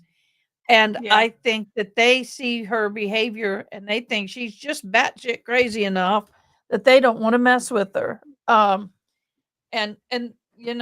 we'll see what happens. I think she would have more issues in prison than Yeah, she would I in think she's jail. gonna have trouble in prison because I of would the fact that love. Oh, sorry. I would love to go to that trial and just have like a shirt that says Bunk 40 and troll the crap out of Sarah. just a Boone, and just be like, yeah, just see if I can make an enemy of Sarah Boone. yeah, she's gonna have trouble in prison though because prison's full of the crazies. They're like what she did is just gonna kind of be like It's Eh, the new mental that's a hospital. Tuesday. Yeah, Yeah, like she's gonna be run of the mill crazy, and there's gonna be some astounding levels of crazy where she's going. So it's gonna. Yes. Okay, guys, I know what y'all. Okay, Fantastic. I've had someone fuss at me for this. Let me explain what's happening. In your ear, there are nerves. And sometimes I don't hear sound, I feel vibrations. And so I'm not scratching my ear, I'm not doing this, but sometimes the vibration gets to a certain level, like when you laugh or an unexpected Yeah. hackle or something. And then it's just like, and I can't get, yeah, I can't. And somebody fussed at me, and it's like, look, I cackle. Yeah. it wasn't your fault. It was already, so the vibrations do this or rhythmic, and it just gets to the point where I just need to push and just that vibration. It's almost like a I have that spasm in the happen ear. with the inner ears a lot. If there's like a sudden, like when in her last hearing, or not the most recent one, but that was like rescheduled, but the one before that where they had like some in court and some on Zoom, when they switched the feed, that caused my earbuds to like vibrate and irritate the hell out of my ears, and I had to like take them out, and I was like, oh my god, like just stop moving. Like just stop moving. A friend of mine taught me this, who's deaf, and one thing that people don't realize, if you talk, put your finger right here, right, kind of right there, two finger, and when you talk, that vibration you're feeling in your fingers, you don't feel it when you pull it away. No. But when you're deaf like me and my eardrum is almost frozen. It doesn't vibrate. Mm-hmm. So what happens is everything around it vibrates and I can feel it. So I'm not hard of hearing anymore. I'm deaf. Without my hearing aids, I hear nada. Now, you could be standing next to me and start talking. That vibration, that little tickle, I'll feel it and I can turn, but I'm not hearing you. It's a responsive to the vibration. I don't hear myself talking right now. And I'm reading everything y'all are saying. And that's why sometimes I can get a little bit confused of who we're talking about, especially when we're talking over each other. But it's lip reading and reading the text and all that. So that's why I'm always asking, how's my microphone? How's the sound? So we've got new people on here who are new, didn't know that. So the thing about Boone and when you are in jail, you want to be in a position that the guards don't remember you being there. Mm-hmm. You don't want to make a name of yourself with the guards. And in a lot of the down. She's begging to go home. Down. And she goes, it's after 6:30. Time to go home. So with her, she has done a lot of things to piss a lot off. And one of them, if I remember correctly, actually nailed it. She's manipulating, she's doing this and this. I will not permit her this behavior, this privilege anymore. And I was like, Mhm. oh my gosh, that was phenomenal. A lot of guards don't catch those things or don't care about it. No. And that can cause a lot of issues. So when right now somebody made the comment, I think right now she's in somewhat a segregated pod. However, in prison she will be in GP. Oh, If she'll she be goes in to general prison. cop. But a segregated pod, a lot of the jails are just pods. Am I not correct? Yeah. They're not like a It'll prison. depend on when they were designed and when they were built. But I'm talking the more modern. Yeah. The more modern is kind of like a pod where it's just a bunch of bunks, and then Well, actually, there might be no. separation, but She is not in a pod. I'm sorry. I'm going to back out of that. wait, She's she's in cells, right? She is in a open room with a bunch of bunks. Yeah. And then we know there's at least 40, but when I looked at the numbers on some of the reports, I do believe there's 40 or 42 bunks in a room. Mm. It's a dorm. It's an open Yeah. room with 2 bunks, 2 stackers all the way down it, and they get a locker. One gets one at the between and one gets one at the foot. You know what I'm talking about. Yeah, if anyone's ever been through like basic training for the military, it's the same style as the dorms down there. But what gets me is her sense of, well, I'm trying to be polite. I'm trying not to use bad words. She just The thinks that, audacity. well, it's not audacity. It's when somebody thinks that they can have whatever they want, no matter what's going on. Doesn't matter the rules. And there's a bad word I want to use, and I'm not. So one of the things that really caught me as interested is how she. Don't tell me you're coming off too. Dang nabbit. How she presumptuous when a bunk was empty and the locker was empty. She immediately moved some of her stuff in it and kept using empty bunk lockers until they actually had to lock the empty lockers until someone got there. And then she kind of finagled her way into using or sharing somebody's locker to hide or put some of her stuff. That crap won't fly. Well, a sense of entitlement, yeah. Sense of entitlement, good one. That crap won't fly in prison. That gets someone unalived in prison. Mm-hmm. Because she's You going don't from like touch. the minor leagues in a way to like the big boys who aren't going to put up with anything. Oh, you go from preschool to college in one jump. So, but okay, let's get back to court.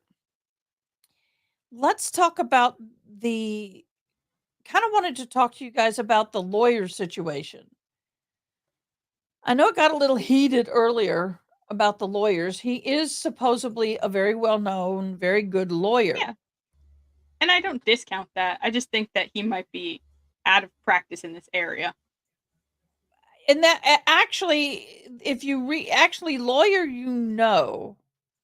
was it lawyer? No, what's the other lawyer? I mean, lawyer, would make sense. No, it was lawyer, not law. I was thinking law and lumber. Lawyer, and that's with my dyslexia, by the way. That's happens. He made a good point, and that point is that when you look at, and I looked at his looked at his website, and you look at his numbers, he settles the majority and high majority of his cases. Yeah. He does not have the trial litigation experience on the lawyering side, right? Which is like vastly different than being a prosecutor. That's like telling a cop tomorrow you got to go be a lawyer. Yeah. Or paralegal. Cop to paralegal. We'll put it there. Am I not wrong in that? What do y'all think? So I think a lot of it is he may have had the trial experience at some point. Like, I think he was part of the public defender's office, or he was voted into a position in the public defender's office. And that's commendable. There's nothing, I don't disagree there, but it was a short stint. It was only 3 years. And a lot of times the people at the head aren't always the boots on the ground doing the work. They're not. Especially in the public offices, they're usually doing meetings and, running They're the schedule, and doing the figureheads. case assignments. Yeah. Yeah. So They're he pencil might pushers. he might have had trial experience early on, and that's great, but it changes so much, especially with technology, that Yeah. he could have missed stuff. And there's nothing wrong with that. I'm not saying that he won't do well at trial. He might do fabulous at trial. But I'm at present not impressed with his filings. It's just like one of the first things you're taught when you're in law school is you cite everything. You give authority for everything. Because if you don't give authority, the judge can't rule in your favor. You could make the best argument in the world, but if you don't give the judge the authority to say, yep, I agree with you and I can do that under the law, you're going to lose, because the judge is going to be like, well, prosecution's telling me I have the authority to rule their way. Mhm. I'm going that way. And again, it could be because it's, he took the case on late. My only issue with that is he said he waited about a month before he jumped into the case, waiting to see if anyone else would take it. So it was also pretty clear on the record that Cranick said he was not moving it, no matter what. It's in writing. He did it in one of the present hearings. I don't care what your reputation is. He wasn't moving it. You could be that person's favorite attorney, and Yeah. he's still not going to move it. So like that's kind of like he probably has a wonderful reputation, and he may be really good at negotiating plea deals. The problem is this case was never going to settle in a plea deal because she was never going to accept responsibility for it. True. What about like an Alford plea where they have enough to prove that she did it, but she gets a plea Good. deal where she doesn't actually admit that she's guilty. She just admits that there's enough to prove that she could probably. We call those no-low contendere ones up here. She could, but she'd have to agree to that. And she'd have to agree to whatever the prison sentence is going to be with that. Because usually there's like okay, this will be your punishment. This is what we're agreeing with. We're not agreeing or disagreeing with about these facts, but these are we could prove this if we went to trial, kind of thing. I don't think she'd agree to that, because I think she has a fundamental misunderstanding of the law when it comes to responsibility. Because you can unintentionally unalive someone and still be responsible for it. And I think that's where she has that disconnect, is that she seems to think just because she didn't mean to have him pass away, that she gets off completely scot-free, and that's not always the case under the law.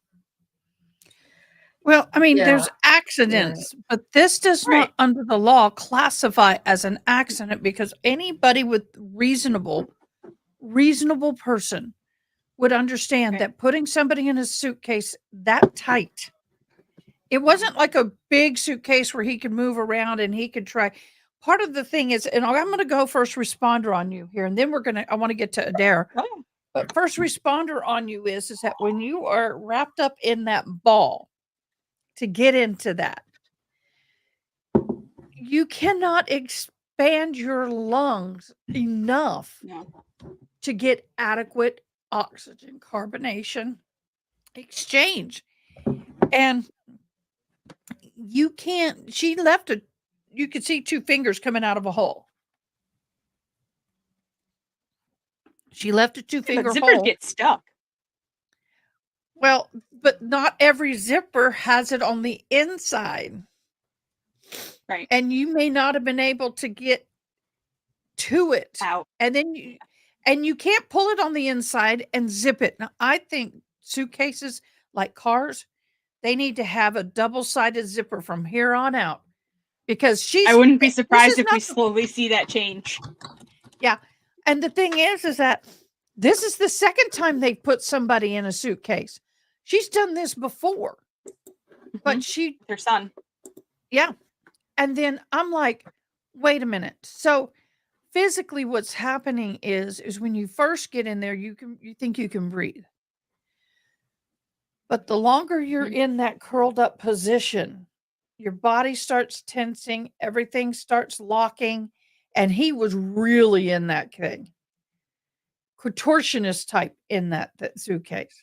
Your head Yeah. is down, so you are blocking off the airflow here. You will die. And anybody who shoves somebody in a suitcase like that knows that this is not safe. Am I not wrong on this? It's a reasonable understanding Yep. that this can cause harm or death, i.e., that's why we don't take a plastic bag and put it over someone's head. Mm-hmm. But the bad thing, huh? Were you guys just saying that she did that to her son? Mhm. Yes, she did to her I son. did not hear about that. About I'm sorry. 4 And years CPS before. 4 years before CPS got involved, they did not do anything because the boy asked to be he goes, "Mommy, can I see if I can get in a suitcase?" Mhm. Uh-huh. I'll send you the And picture. it was the same Holy suitcase, I believe. crap. Yeah. Okay, I'm Yeah. sorry, guys. I've been away for a little while because I had some appointments to do, but wow, that is. I was gonna say, you looking good, girl. I forgot to turn my candles on. Does it make it look nicer? Oh well, your background, everything looks very nice and festive, so it looks very Someone good. said, someone around me said, "It's a lot." I'm like, "I'm a lot. Get over it." So, SB going with self-defense or battered woman's defense, didn't the judge okay, right now I we can don't explain know. that. First of all, what I got frustrated is they were gonna go with it, then they pulled it, then they're gonna go with it, then they pulled it. And I'm all like, "What the hell?"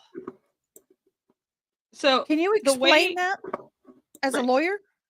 So battered spouse syndrome is not actually a defense. Wait. Good point. Read below. She knew the Yeah, dangers. she knew the danger. Unfortunately, it's a reasonable person standard. So her subjective knowledge does not necessarily come into It play. sucks. Yeah. So the way the battered spouse syndrome, they call it defense, but it's not actually a defense. It's just part of self-defense. And what I mean is it goes to that reasonable belief standard. Because the very first part of the self-defense is, did the defendant reasonably believe that, and then it's usually either imminent harm was about to come to them or someone else, and they were gonna, unalive, or that there's gonna be a forcible felony. You gotta scroll a bit. You can only see Yeah, part of it. I will. I got to get to it. But yeah, those were the Let's do this. pictures. I'm going to F that. minimize it. Hold on. Holy crap.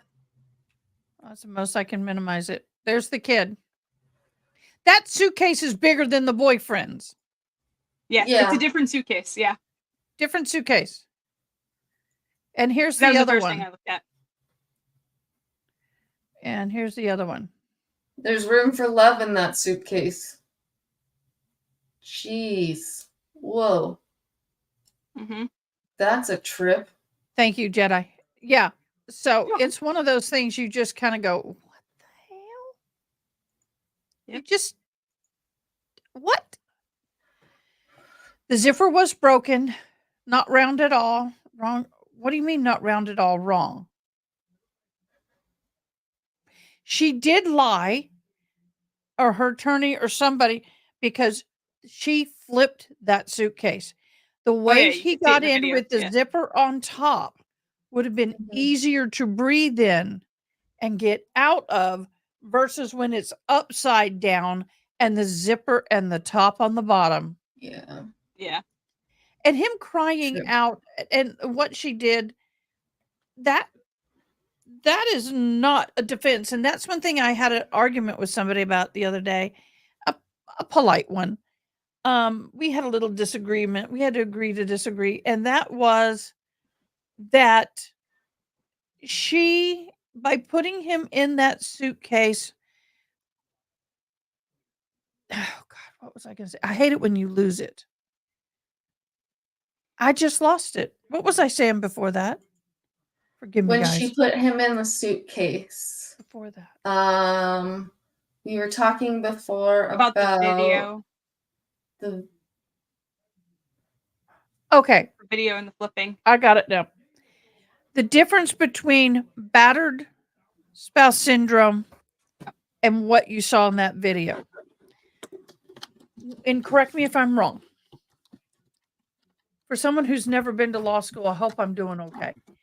When you have a woman or man who is being mentally, physically, intimately abused to the point they fear for their lives, right? And you call the police and you go through all that. And then a week, 2 weeks later, you're in a situation where they're holding a weapon or they're pounding on you bad enough that you think you're going to die or be loss of life or limb is what we call it in the first responders stage. Mhm. But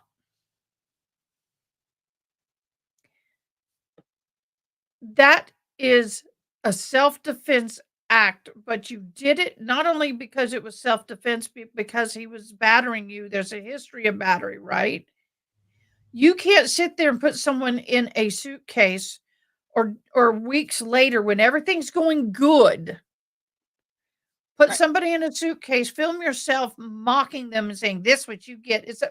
What she was doing was more of a punishment, not a defense. See, people think that, and you Yeah, might be able to explain it problem- better, but people think, if I'm not correct, if I'm correct, that battered spouse is a defense. It's not. No. It's a contingency.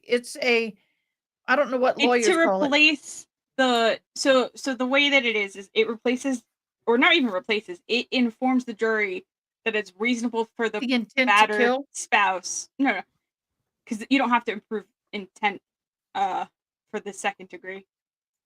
It replaces, so normally it's a reasonable, like what a self-defense, it's normally a reasonable person in that situation would have believed they needed to use that force in order to prevent their own unaliving or someone else's. What it does is it says that just because that battered spouse stays in that violent relationship, it's reasonable for them to stay in that relationship. It explains why it's reasonable for the battered person to stay. So it's reasonable because they have been isolated from their family. They have the financial control is gone. They've been psychologically conditioned to accept the abuse. It just explains why it's reasonable for them to stay and why it's okay to still find self-defense even though there's that history, and that most people's reaction is, well, why didn't they leave? And so what it does is it gives them the opportunity to understand and get educated on why someone who's in a battered spouse situation wouldn't have left at the first sign of violence, and why they end up basically going until either, unfortunately, one of them usually But passes away. honestly, in all honesty, a lot of women who go through the battered women stuff, it's generational. Yeah. And so they It's what don't they grew know, up with. sometimes they don't know better. That's all they know. Right. He does this, he says he loves me, that's love. He does this, he hurts me, he gifts me, he loves me. It's that vicious wheel. And the other thing people don't realize is that if they're good at what they're doing, it's almost like a brainwashing almost. It is very Mhm. manipulative. They take away your pride in yourself and your self-confidence and your ability to make decisions and feel confident in those decisions. Yep.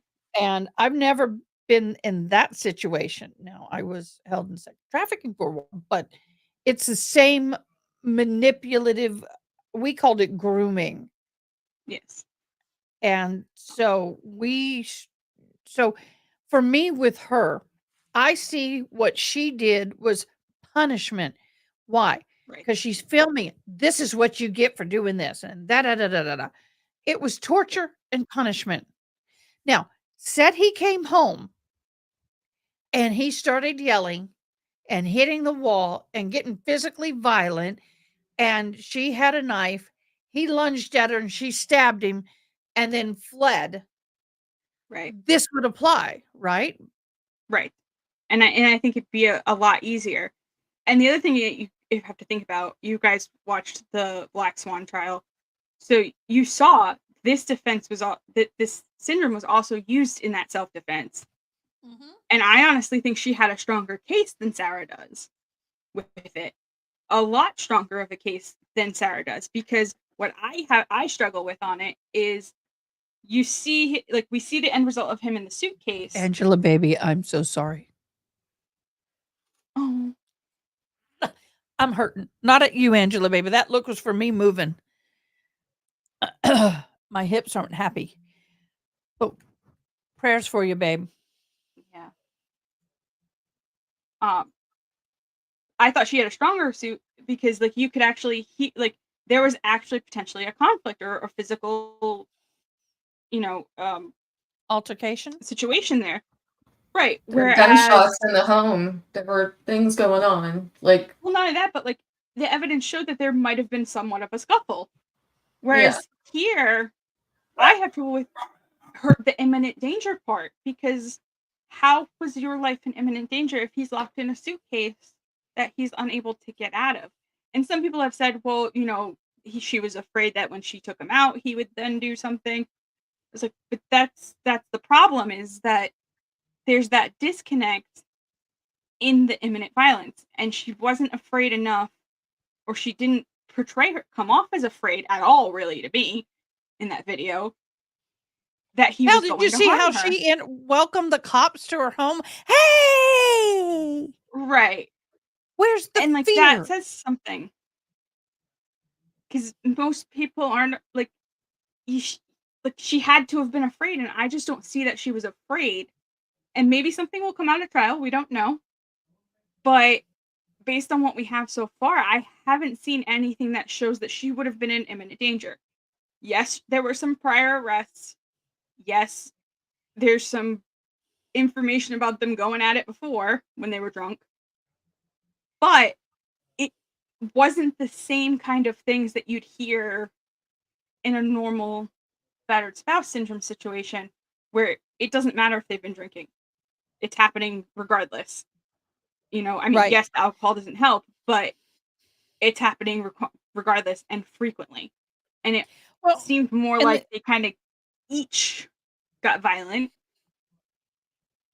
and then and maybe it again, was more him defending. she said in the interview that they want to get squashed.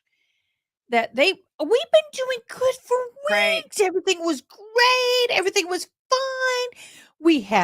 We ate, we played games, and we wanted to play hide and seek. Okay, y'all, how many of us in the chat, unless there was some adult fun attached to it at the end, would get in a suitcase and play hide and seek?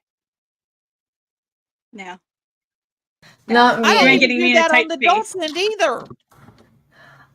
The dogs have been fussing, so I have to go, but it's been fun. It's great. been so great to hang out. If I can come back, I will. But I'm gonna be listening to you guys while I try and wrangle them. Well, thank you. Are you going to hop on with us during the trial? Are you going to try? I'm going to try to. Yeah, I'm gonna Good. try. We Yeah. love having you and your doll. Good to see you doing Yes. well.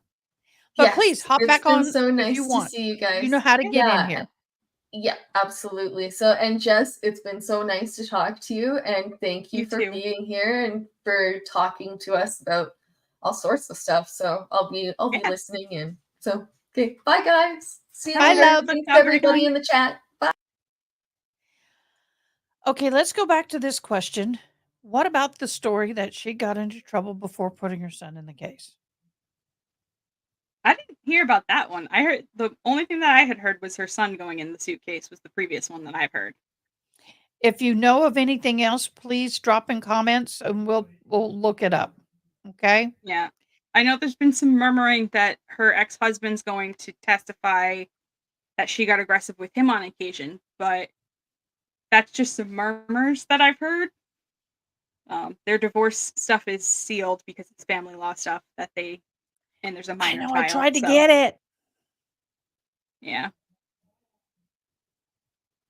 Oh, My yes, we understanding is did she talk doesn't have about that. contact. We did talk about that. Yes. Yes, That we did. she Yep. but they came out and interviewed and the child said, "I wanted to go in. I wanted to crawl in. I wanted to see what it's like." But once again, if the parents Yeah. know CPS is involved, they can manipulate and groom that child into saying whatever they want. Um, it just depends on when Yeah. did they access the child, where did they access the child? Did they access the child prior to the child coming home? Like, did they go to the school and talk to him before mama knew this was happening?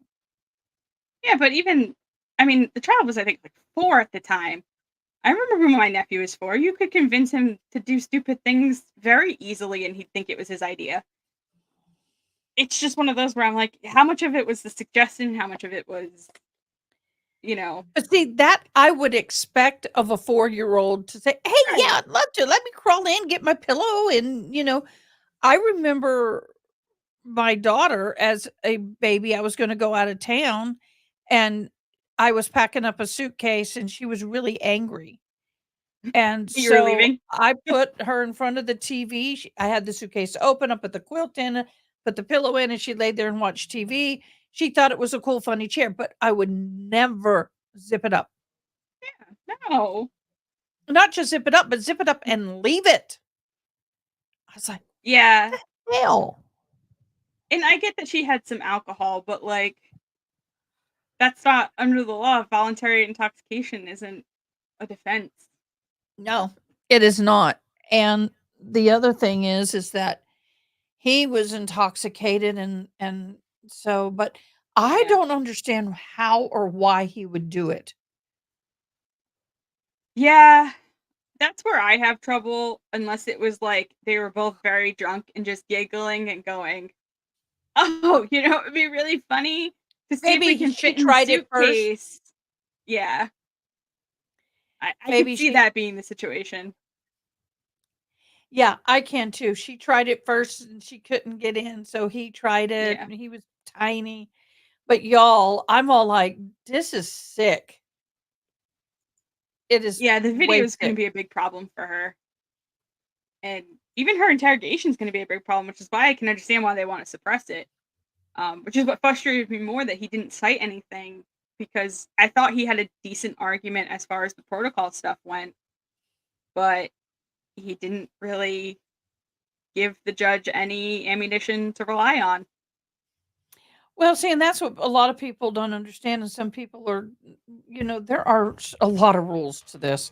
This Yeah. is what scares me. How do you find the stuff to cite? How do you find the laws? Oh, we have databases, and honestly, there's most of the stuff you can Google and it'll come up. But I'm sure you've heard it, Not in the old Westlaw. days. It was all hand and paperwork. That's what those law Oh no, yes, libraries it were used to for. be books. It used to be books. They actually still keep the print books up to date because they'll keep the prison libraries up to date. But they Well, have and of course, databases. sometimes if you have internet go down and y'all got to keep Yeah, working. I mean, yeah. yeah. So let's talk about that prison law library because if you notice, she was handwriting all of her stuff, and then finally she gets the computer. Your thoughts on whether or not, I have some, but I want to hear yours first. Your thoughts on whether or not the prison, or I mean, the jail was going way out of their way to accommodate her Oh, And is it a reasonable accommodation for a pro se inmate to have all of that, or is they usually get one little computer or thing, pen and paper, and that's it, and a little bit of files? So, what's your whole thing on that? Because I really want to know. I haven't had a whole lot of experience with the pro ses in jail. The ones that I have seen have been out on bond or through other things. But I think they gave her more than enough. I mean, she had a laptop to access everything. From what I can tell, they never denied her, pens or paper or anything like that, which is usually No, something they you didn't. have to pay for. They voluntarily said, "We will give you all you need." Right. Period. And That was an they're unlimited. they're gonna I don't want to say bend over backwards, but they're gonna do as much as they can for pro ses because they don't want it getting like reversed. So the jail is gonna know that, okay, if we don't give them access to everything, and when I say everything, I mean reasonable things like pen and paper, the law library, those kinds of things, then it could end up being overturned on appeal. And a lot of people in the system don't want to see that because then that means delayed justice, another trial, those kinds of things. But is the private room and the internet access and all of this? I mean, No. she had basically Internet 9 to access 5. in prison alone. Internet access in prison alone is rare, for good reason. She would have It's to a have privilege. a guard with her the entire Mhm. time watching her. And I Which mean, they can't do. sitting close together Mhm. to where they can see the screen. The amount, and they just don't have the staffing to do that. No, and not to say some people, it's like a one-on-one when I worked at the state prison. One-on-ones are not easy. People think, oh, you just sit there and watch. Well, we're documenting, we're writing things every 15 minutes, and it's boring as hell. But Yeah. the thing about the one thing that got me was the fact that they did volunteer extra fire resistant bags for her to take the folder files and put them in. She goes, well, the box wouldn't fit. 2 hours, 2 minutes. Bitch, please take them out of the damn box. Yeah. Oh, they were going way overboard. And the lawyer, I got a crack out of that lawyer. He goes, I'm not here to help you answer your questions. And I'm going to tell you, we ain't going to do this. And then they offered her a private cell with the same exact privileges. It wasn't isolation, but it's that she could stack Right. her files. I mean, I felt they bent over backwards for her, and she's like, not good enough. Yeah. And the private cell I can somewhat understand in the sense that, like, if you've gone into solitary, it's not a good place mentally to be, because it's usually 23 hours, maybe you get an hour out depending on your behavior. And I think that's what she was thinking, and I think she misunderstood it as she'd be in that cell 23 hours a day. And I think they were actually just offering her to keep her normal schedule, but to give her the private cell, and she just Honey, kind of. if I'm living in a dorm with a bunch of women and I can get in a private, but I still keep all my privileges, sign me up. Yeah.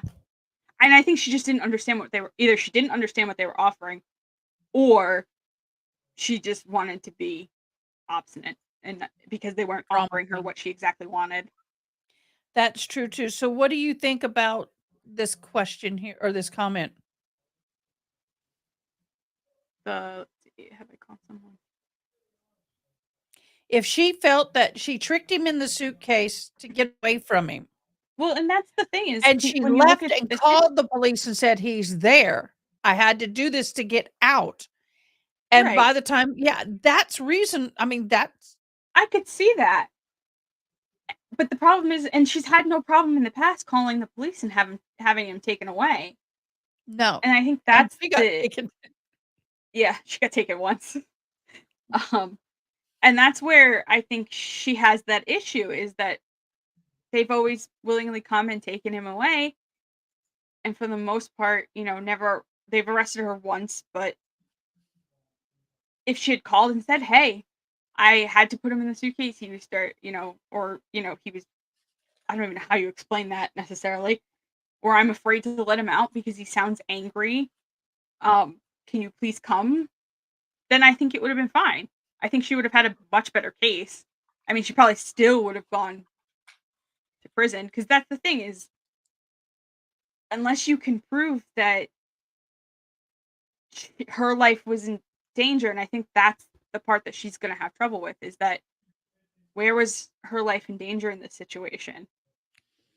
Well, and the fact that that's one reason I think out of everything, the reason they're trying to get that video, I got a gnat in here, trying to get the video suppressed. And they're trying to say it was illegal search and search. Say it for me. Search and seizure? Thank Or you. Caesar. It's a tongue twister. It is. And double words like packet of Search and pickles seizure? type things. Yeah.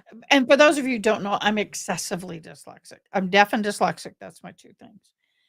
And when you have two words like that, it's like, the pickle pipe, I can't do it. So anyway, but the big thing is that they're trying to get that thrown out because number one, her Miranda rights weren't read. They did not get her permission. I mean, they're going all over the board for that. Oh, but they And did read her Miranda rights. yeah, I know. But what I'm saying is that video destroys her when Yeah. it comes to this theory of the claim that she was being abused. And I really, really, really hope the judge doesn't, and I don't think he will I don't think he will. suppress it. But the thing is that it was a limited search for her case. A computer was checked to ensure she wasn't going outside the scope of her own defense.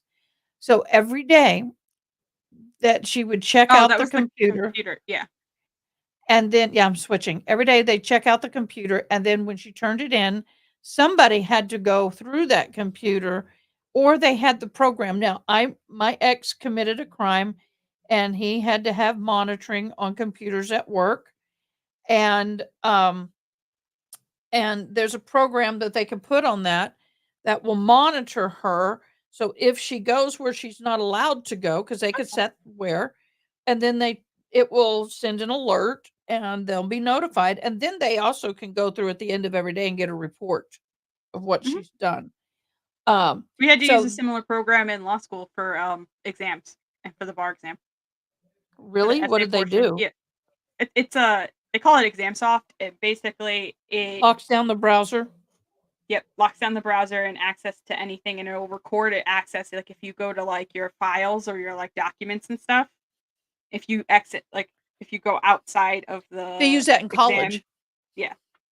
I didn't have it But in here's- college. I only had it in law school. We have it in college now. They have it on ours. Yeah, I don't. But here's the thing: a laptop, 2 iPads. There's always a way around it, but not where she is. Did they check for security reasons? You bet you they were checking her. Yeah. She probably keep her details. This I want to talk about. She owes somebody something. Yeah. Because here's the thing. If you owe somebody something and you voluntarily move, they coming after your butt. Oh yeah. Yep. Now, if you got in trouble and they put you in isolation for a while, or put you in the hole and then they come out, you still owe them. You just got interest of curing.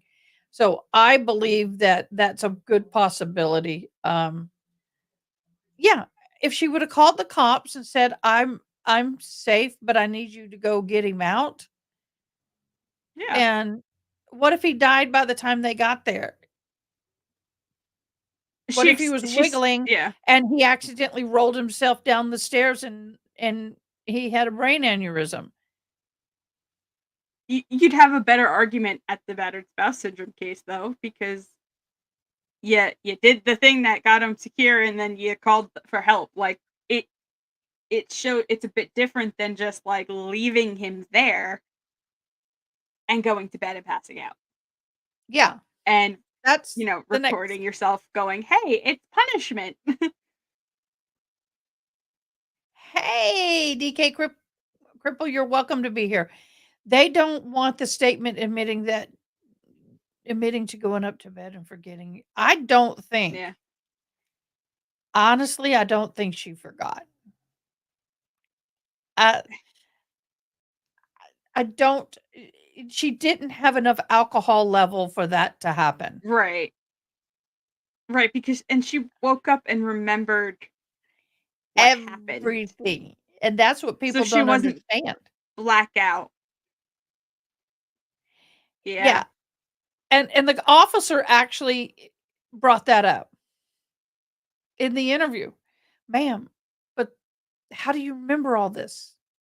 Yeah. If you passed out, how do you know this? Well, and Drunk if you is passed out, you walked. That means you moved. Like if you didn't pass out where it happened, because my understanding is the video looks like they were down in like the sitting room area maybe, and then she said she went upstairs to bed. So that would mean that you were cognizant enough to get yourself to a different location. It's not like you just passed out where you were and you woke up on the floor next to the suitcase or something like that. Well, and that's something that people need to understand with that defense. And I've always struggled with that defense because drunk does not mean that you can now say, "Oh, I forgot I was too drunk.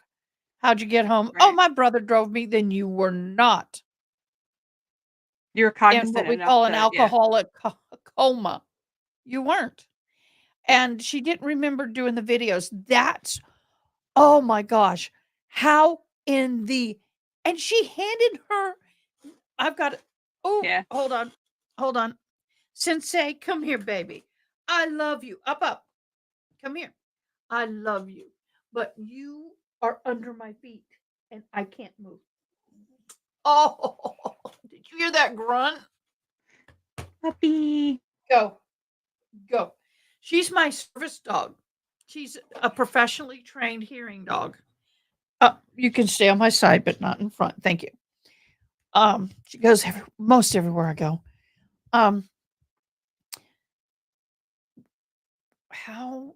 There's a point in the interview, you start seeing a panic come over her.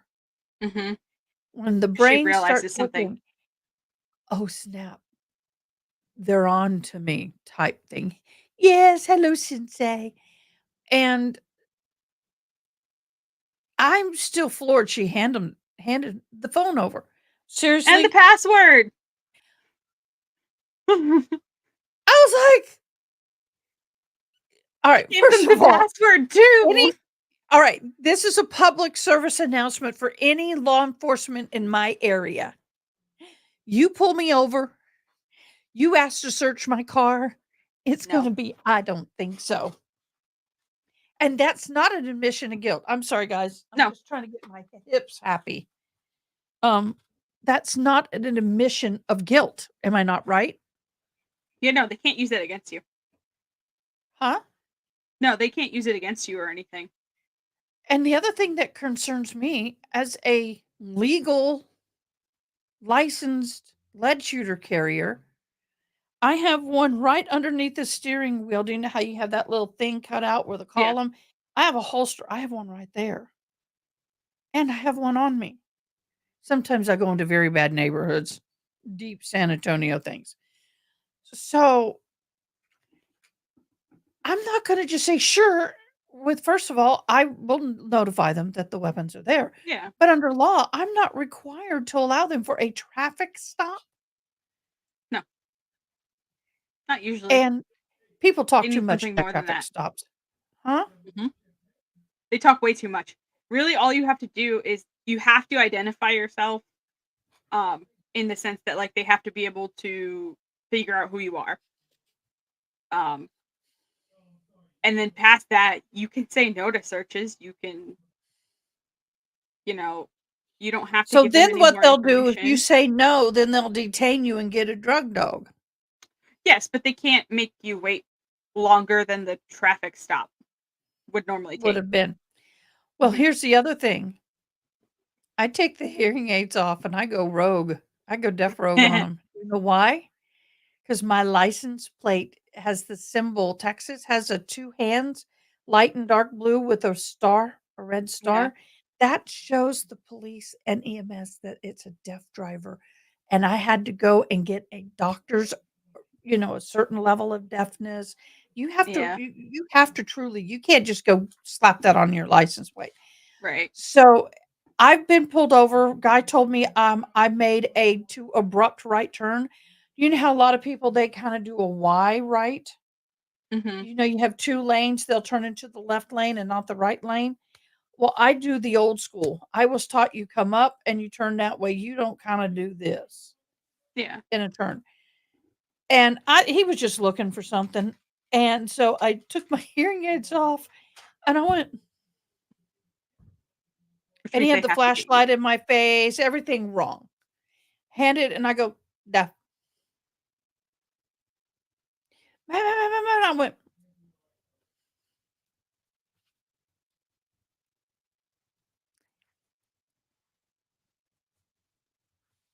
Mhm.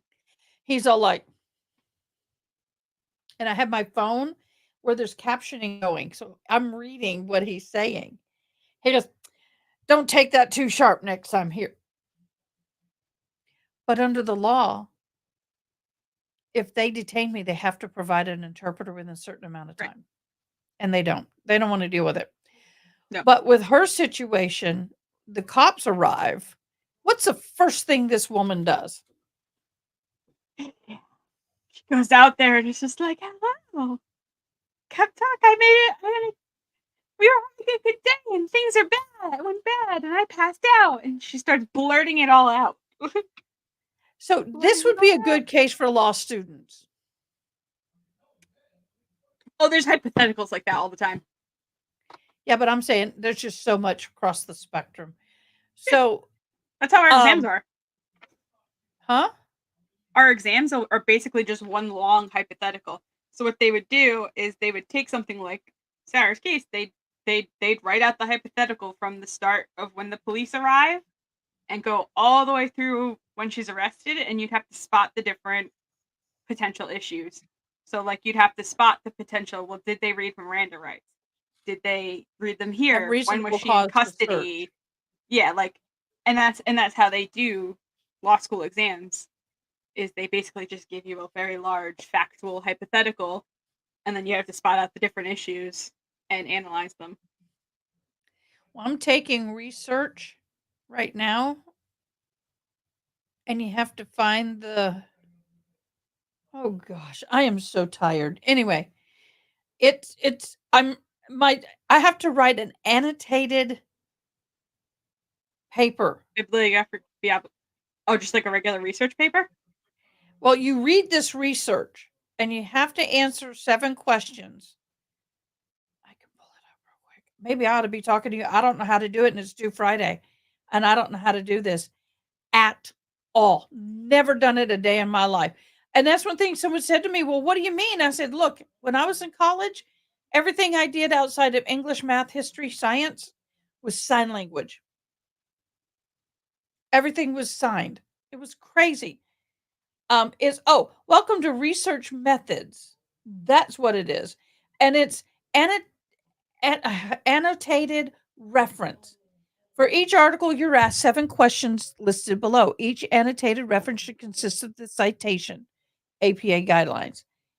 What is a research question and why is it important? Easy. Qualitative versus quantitative research. Samples that the authors did strat sampling. Oh, so Okay, I got qualitative the rest. versus quantitative being that like the quality versus the quantity. Like what's the Yeah, but quantity of research versus the quality? Like quality of was it research. good? Was it a good research piece of research? Like did they go into great detail or is there just a lot of it? Yeah. And So by the way, this if is you go to law school, you get to throw all of that out.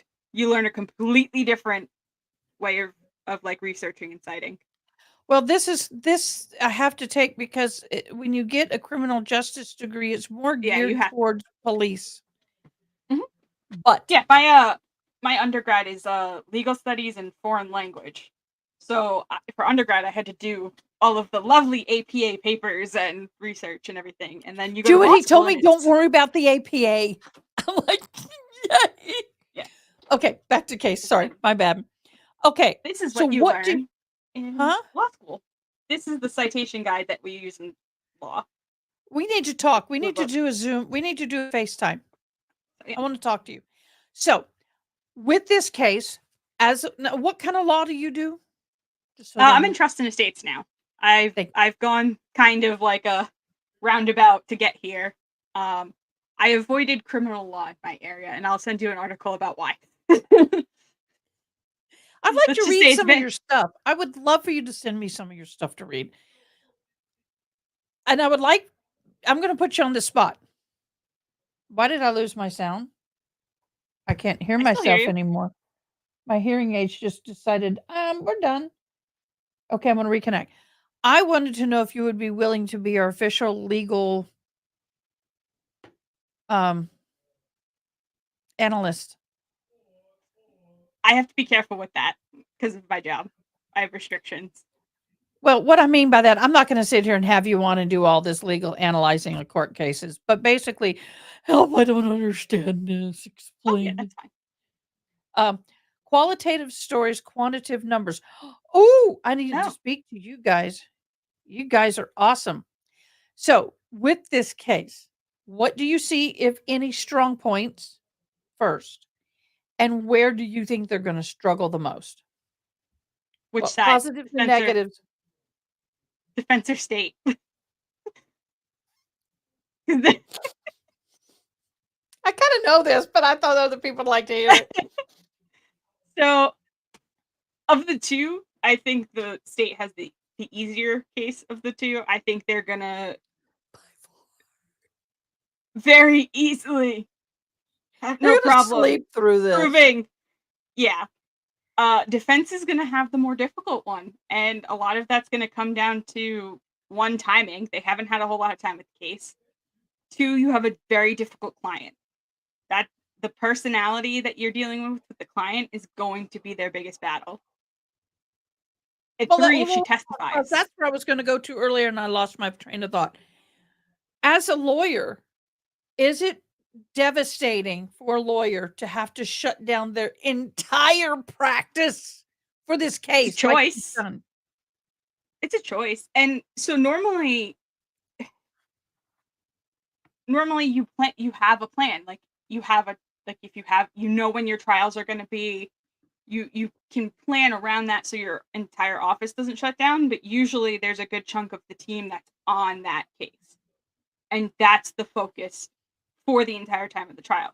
You might have like one or two other people who are doing all the rest of the stuff. Just As putting in, out the like- little fires. Yeah, putting out the little fires, handling the day-to-day, motions or court appearances or things like that. But the fact that they jumped into this case last minute is going to be, you're going to basically be running it as a fire drill from the beginning. There's no way around it. And it's a choice, and you have to really evaluate your situation and whether or not you can handle it. That goes back to Jules's point, though, that there might be something on the Netflix deal, because how do you shut down your whole firm for it? And I mean, it sounds like he's got some help, though. It seems like there's a few other attorneys that decided they wanted to jump in and help him, and that'll be huge. And hopefully they have other resources that, are taking care of their business while they're doing this. But you really have to evaluate your own situation and whether or not you can do it. I think at his age, he's in a place where he can. Yeah, I think he'll be fine. You guys, He's probably you said semi-retired. Fire drill. This is what I say when I think her name. Someone say, why do you say Sarah Boone? Because she's a fire. Yeah. She's a raging fire. I think that there's really not a lot of positives for the defense in this case. or No. negatives for the prosecution. I Not that think we've had they seen. yeah, And they had they run a not had the clean video case. Yeah.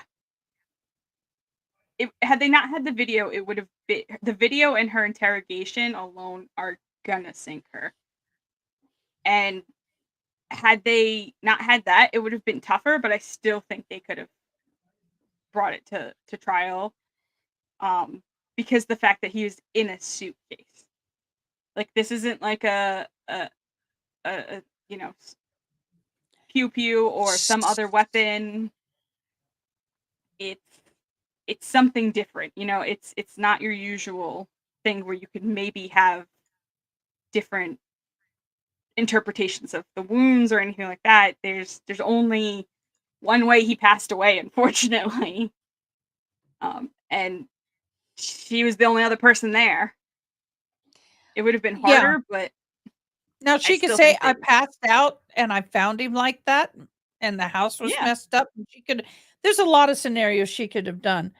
But this is a classic case how to teach someone to shut the hell up. Yep. That interview was so bad. I was screaming, "Shut up, don't answer." So I Well, can't wait. when it got to the part about here's my phone, or when they ask, can I have your phone? And then what's the passcode? And she just gives it all. And I'm just like, no, like, No. I was no! too. Make them get a warrant. Like, I no! was my son came in the room on that one. Sensei, over here. Come on. Make a bed. Thank you. She's getting right under my feet. What happens? My dog is also good at picking up when mama don't feel good physically. And she knows that. And so, and I just rolled over my blanket. I'm a hot mess, y'all. So anyway, she's alerting is what she's doing. And I've just wrapped my blanket into my chair. Give me a second. I'm sorry, guys. Ugh. My dog wants to lay on the blanket, and I was trying to give it to her. Okay, there you go, please. Good girl. I'm a hot mess. So anyway, the thing with the when she didn't get a warrant, and I'm all like, she let him in the house too. People don't realize this is not the only thing she did without a warrant. Well, had to letting come him in. in the house is a bit different because of he was in the house. Well, he was in the house, but I'm talking before. When Oh, she called the first time and they were outside, they asked to go in just to clear the house, make sure because they were both outside when the police got there on one of the videos. well, that's the ex-husband, though. What I mean is Jorge was in the house, so they had to check on his well-being. Yes. But what I'm And they saying can is she go has a into that. pattern. There's a pattern. She just opens up to anything and everything. And when they went with the ex-husband and all that was going on, and they just goes, "Oh, can we do the sure go on in?" I'm all like, "No." Yeah. Make them get the warrant. Sometimes I feel is it that the attorney. Yeah. So, do you think that they will now I don't think they're permitted to tell the jury about all the different attorneys. But if she No. testifies and she brings it up, that opens the door. Right. It'll open the door for them to be able to rebut it to a certain extent. And that's where her letters could come in. Do And you things like think that. I mean, honestly, do you think she's going to get on that stand? If her attorney is worth his weight in gold, he's going to convince her not to. He's going to have to convince her not to, because I think the default is she's going to get on the stand. I think unless he convinces her that it's not a good idea, she's going to get on the stand because she wants to tell her story.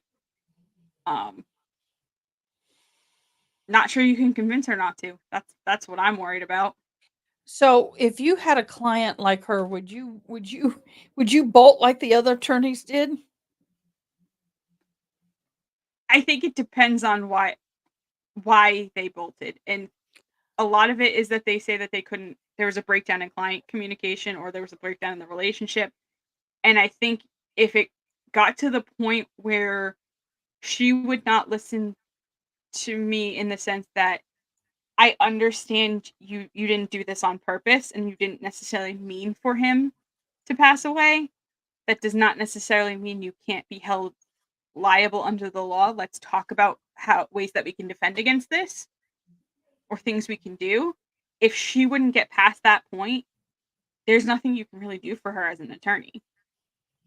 Yeah, And see, I actually just so you know, I have sitting here all of the motions for withdrawals for every attorney right here, right now. I had it up because I wanted to go into them a little bit, but I was trying to find out how many males and how many females so I can get little Barbies and put them in the suitcase. to be fair, I think A four bag of them, attorney.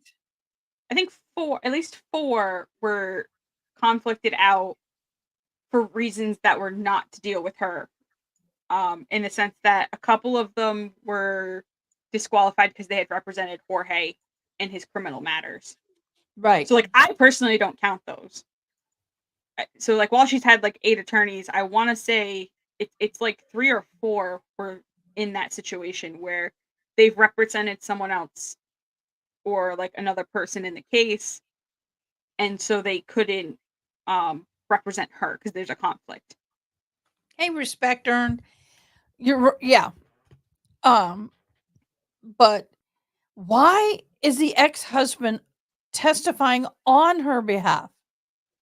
So I don't know that he's testifying on her behalf. I think the defense had said that they would call him. I couldn't find. It doesn't seem like their witness lists are like the list of people are fully out there. I imagine the state is going to call him. Yeah, I imagine the state's going to call him. I don't see why they wouldn't call him because she called him before I think called 911 or something. That's kind or of she creepy. like asked him to stay or something. There was something that happened that day that somehow he wound up there. So She called him before the police. well, so I also had heard that he was trying to get in contact with her because she was supposed to be picking up her son or something like that. Well, he may have, but she said she called him because she didn't know what to do. Okay. Now, both may have been going on at the same time, but she was unaware of him calling her. She's Right. too busy drunk and videotaping. Can you? One of the other questions I got was, what is badgering the witness truly mean? Because some people think that badgering a witness means that you're getting up there, you're getting in their face, you're pressuring them, you're pushing them, and they're arguing, and it's tense and it's uncomfortable. I'll let you explain it. So, in many ways, it is that, but it's got to be taken to such an extent that it's past just the normal questioning. Because yes, you can get a bit attitude between the two, but it's very rare to get win a badgering the witness objection.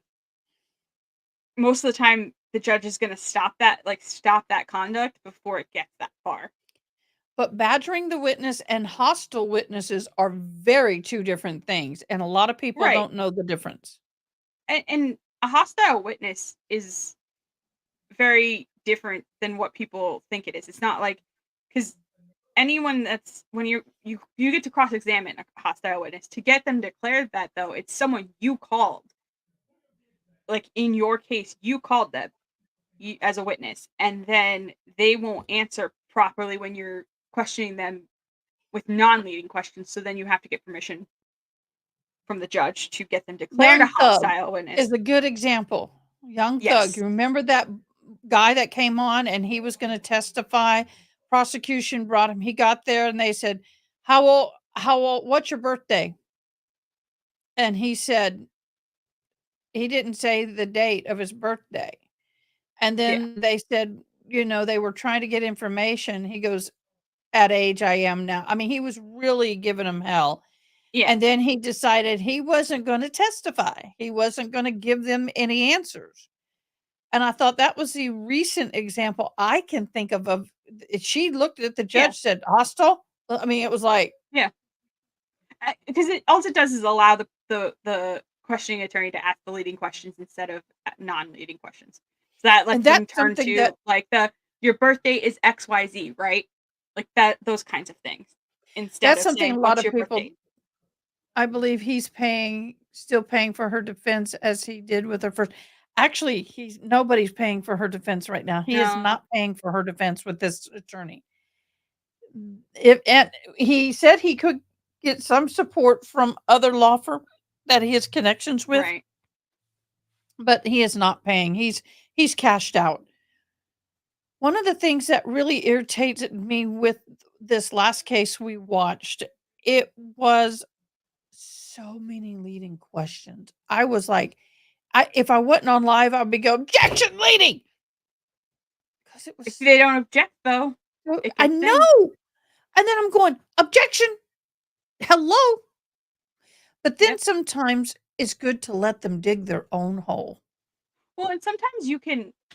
So the thing with leading questions is sometimes you can do it for foundational purposes, and the judges will allow it for that limited scope. But that one was all trial, But man. yeah, but there's a line. There's a line.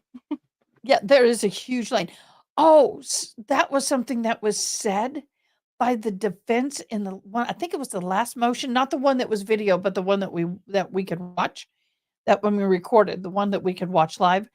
He said, "Well, I don't know if Sarah Boone's going to testify in narrative form," and we're all going, "No," because remember that one we watched that was a narrative. I was like, So I the don't thing want to. I know is you appreciated it because it was kind of what you do. well, so with the narrative, if the defense attorney believes that their client isn't necessarily going to be truthful on the stand, they're not going to solicit the questions. They're going to request for the narrative because it's an ethical obligation not to lie to the court. So I could see that happening. It'll be never ending with her and very cyclical. But I could see her Okay. doing that. DK Cripple, yes, I want to see your case study. That's awesome. Okay. Are you talking about me I or think yours, yeah. yeah. Yeah, I don't have to do it yet. She wants to be an yeah. I'm keeping all this relevant. I'm organizing it. I'm going to be keeping a lot of notes like I did with the Karen Reed trial because when I'm ready and I'm required to write one, I will have a lot of that information down. Yeah. I believe this is the time to get it versus trying to go back and get it later. Yeah. You And have I'm a bit sitting here more of going, an advantage now because there's been a lot of trials streaming. and I imagine I'm also going to probably with this trial get all of this done. I could see that. 10 of these. I just can't get myself in the right frame of mind to get it done. But with this, we're going to be here a while. Is there anything that you can anticipate or that maybe we should anticipate being filed between now and jury selection? And the judge is moving forward as if he is expecting the trial to go on the 7th, Yeah. but he hasn't handed down the official ruling, correct? No, I think On that motion. it's set. As far as I know, it's set. He hasn't done the order on the motion to suppress yet. But I think that's what they're arguing this week. But the attorney stood before him, the one before this one we couldn't watch, and flat out said, I need more time. I have witnesses. This is an old case. I got to get all of this stuff. I just don't have time. And I'm all like, I have no sympathy for you. You knew. I think he's waiting on the evidentiary objections and things like that. So like your motions in limine and stuff, my understanding is they're allowing them to file basically right up to trial. Which is not normal. Normally you have a deadline a couple weeks out and then you kind of do motions hearings for like the 2 weeks leading up.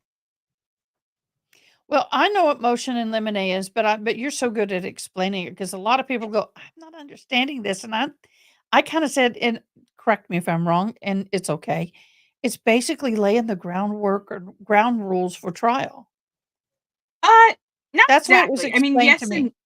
yes and no. So What will be it'll permitted, what won't be permitted, right. what questions they can ask, how far can they go on this, what's not allowed to be talked about, So it's all of never that. as far as like what questions. The judge isn't No, gonna but you like can't ask cut her them off. about the letters, Right. for It's example. topic. Yeah. So a lot of We're times not it'll gonna be things ahead of time that Mhm, should be easier to litigate ahead of time than it is in mhm, trial in the moment. right. You see it a lot when it comes to character evidence. They'll do a motion in limine for certain character evidence. You'll see it for sometimes medical issues or things like that. That until something happens, this is not allowed. I haven't seen many of those motions yet, um, but she was self-represented until a month ago, so they I should be really filing wanted to them. see that. I really wanted to see that. I really did. Yeah, she would have I been would fun pro se. I almost would have paid. I I would have sacrificed to go watch that live had she been pro se. Her facial reactions are going to be something to watch because she's not very good at schooling her face. And No, she's I do not. not And the little stream DK well, and Triple. the I do thing is not. that a lot of this stuff is going to be behind the scene. I mean, probably Yeah, behind her, but oh my gosh, it is. This is going to be one for the books. I do plan on having my interpreter when she is available. It's going to be hard because I've got my black backdrop. I can do interpreting as well. But I'm not going to interpret if we don't have a deaf person on, and then I can always go back and do the window interpretation later. right. They're saying the state may delay trial. Yeah, I believe the state had also asked about potentially delaying due to the because they Hurricane? they get to no to depose the expert, but that's But they currently did talk scheduled. about make arrangements to depose the experts Right, and I Monday. think yeah, it's they have that scheduled, and it'll just depend on whether or not that goes forward. Because if it doesn't go forward, there might be some other issues they got to litigate. Um, No, but the no, no, state no. can We're not ask, and putting that out there. We are the judge not can putting still that say out there. no. Everyone, That's what you happened have a in Karen question? Reed. Your hosts have YouTube channels. Sneaky Side does not. Jules doesn't want one. You? I do not. You'll often see me on in Broken Baker's chat as one of his mods, and I occasionally pop on to streams like this, and yeah, I hang out a lot more in Discord than anything. I love you in Discord, honey child. So do you think it would be good for me to kind of go through her letters again? Or if that's not going to be something that I need to worry about for trial, I'm trying to fill the week.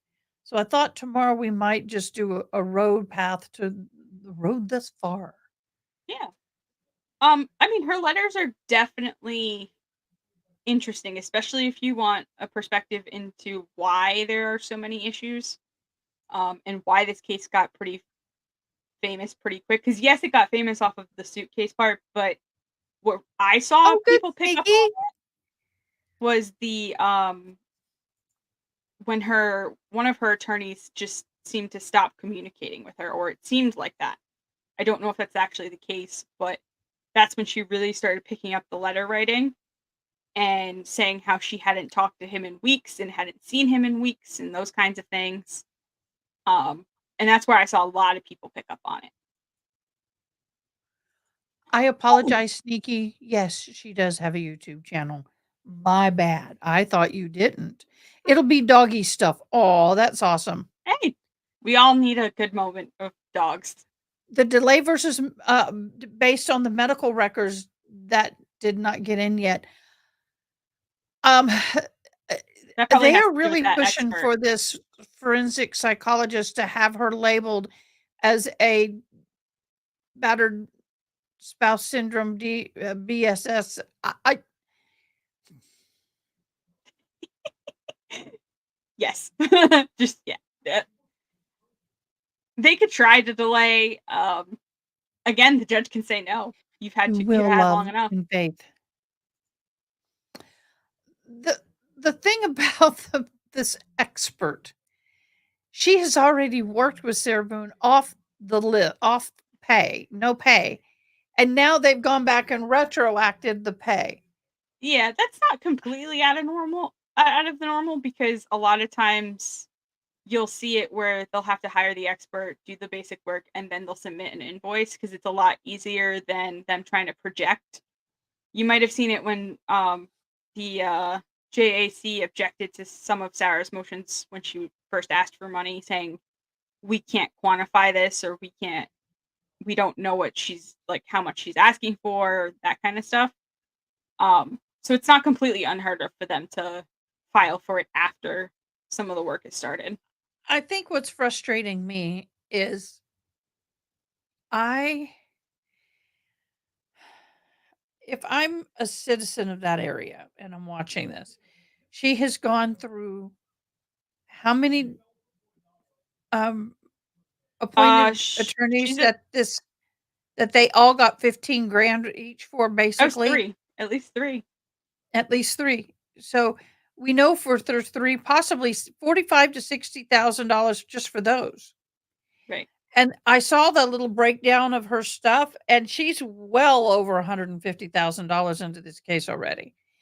And not including the cost for the trial itself, not including the expert. Some of them get $2,000 an hour just to sit in court and $2,000 an hour while they're on the stand, and a lot of them will take a lesser dollar for setting, correct? Yeah. A lot of them will do a lesser amount. Yeah. Especially for indigent defendants. Yeah. But the thing is that this county is just bombarding this case with so much money.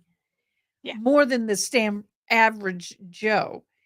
And I think that she is really, I think she's playing it well. I think she knows it.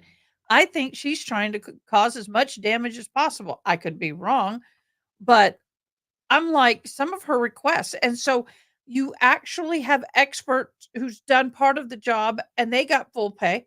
They got their pay. And now you're getting another expert to come in. And now I'm like, yeah, there's been multiple. This private investigator dude. Yeah.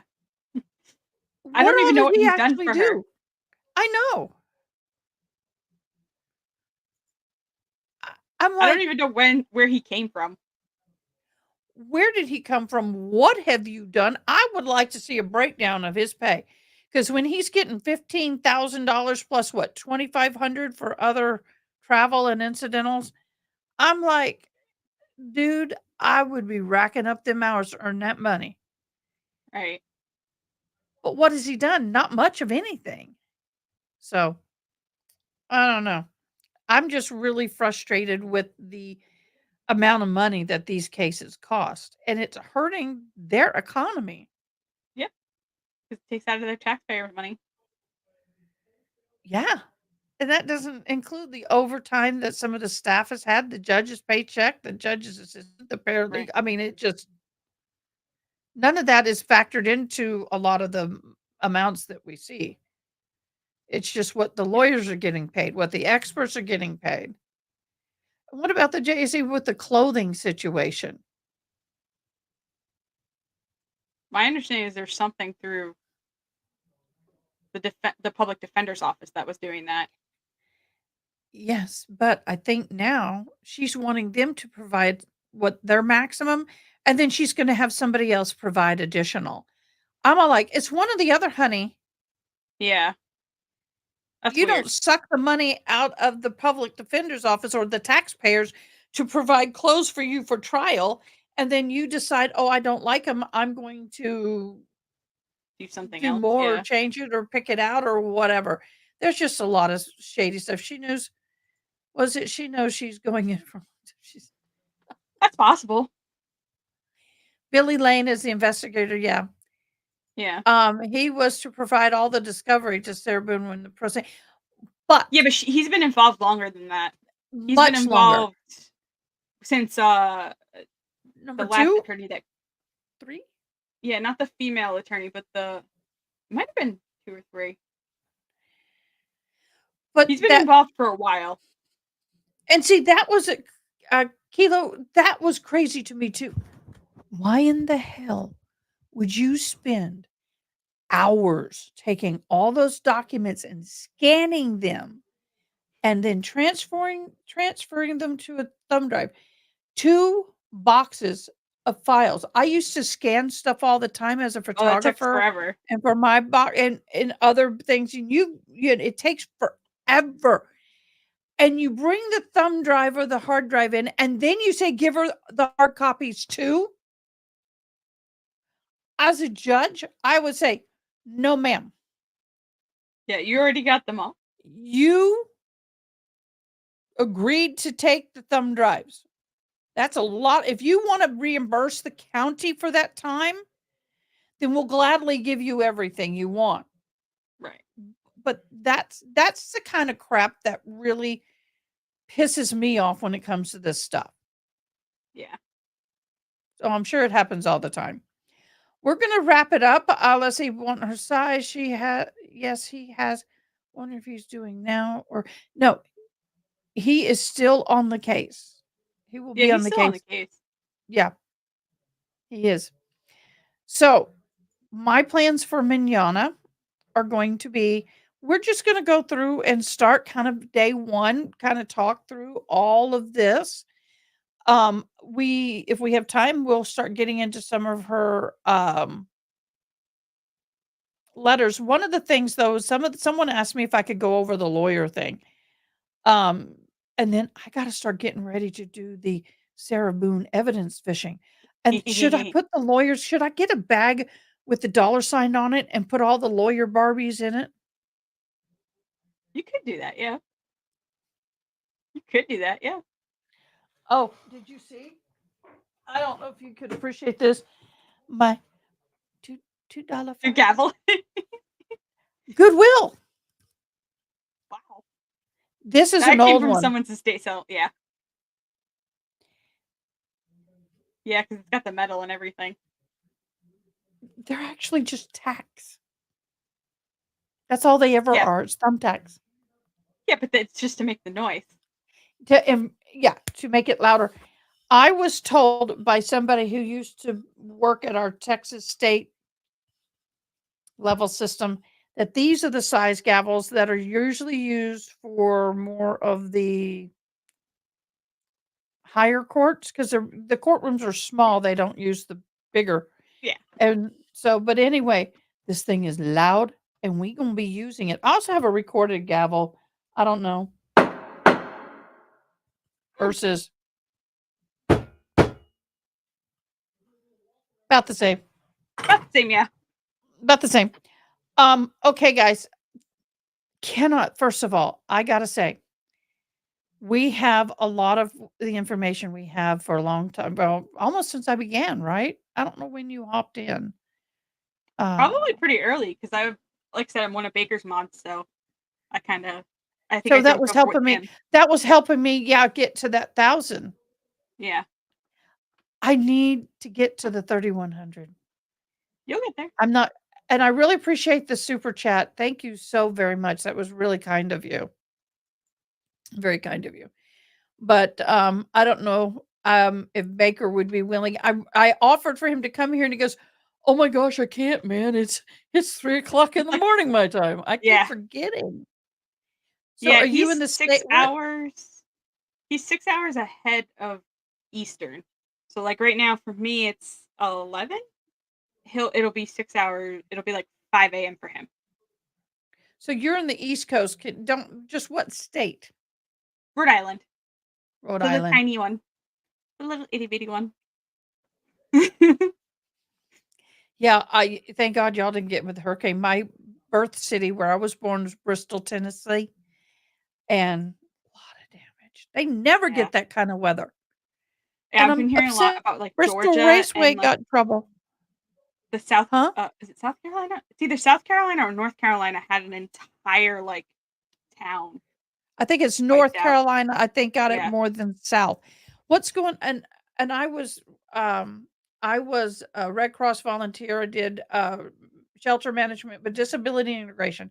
So that meant if you were disabled and you lost your home and you came into the Red Cross, I'm the one that was responsible to Right. make sure you were cared for. So the heavier rain dump, because it slowed down by the time I got to the Northern Carolinas, it slowed down, so it rained longer. It wasn't Hmm. as big of a quick move. Do you work with the inmates, Ada? DK crippled? Does it sound like it?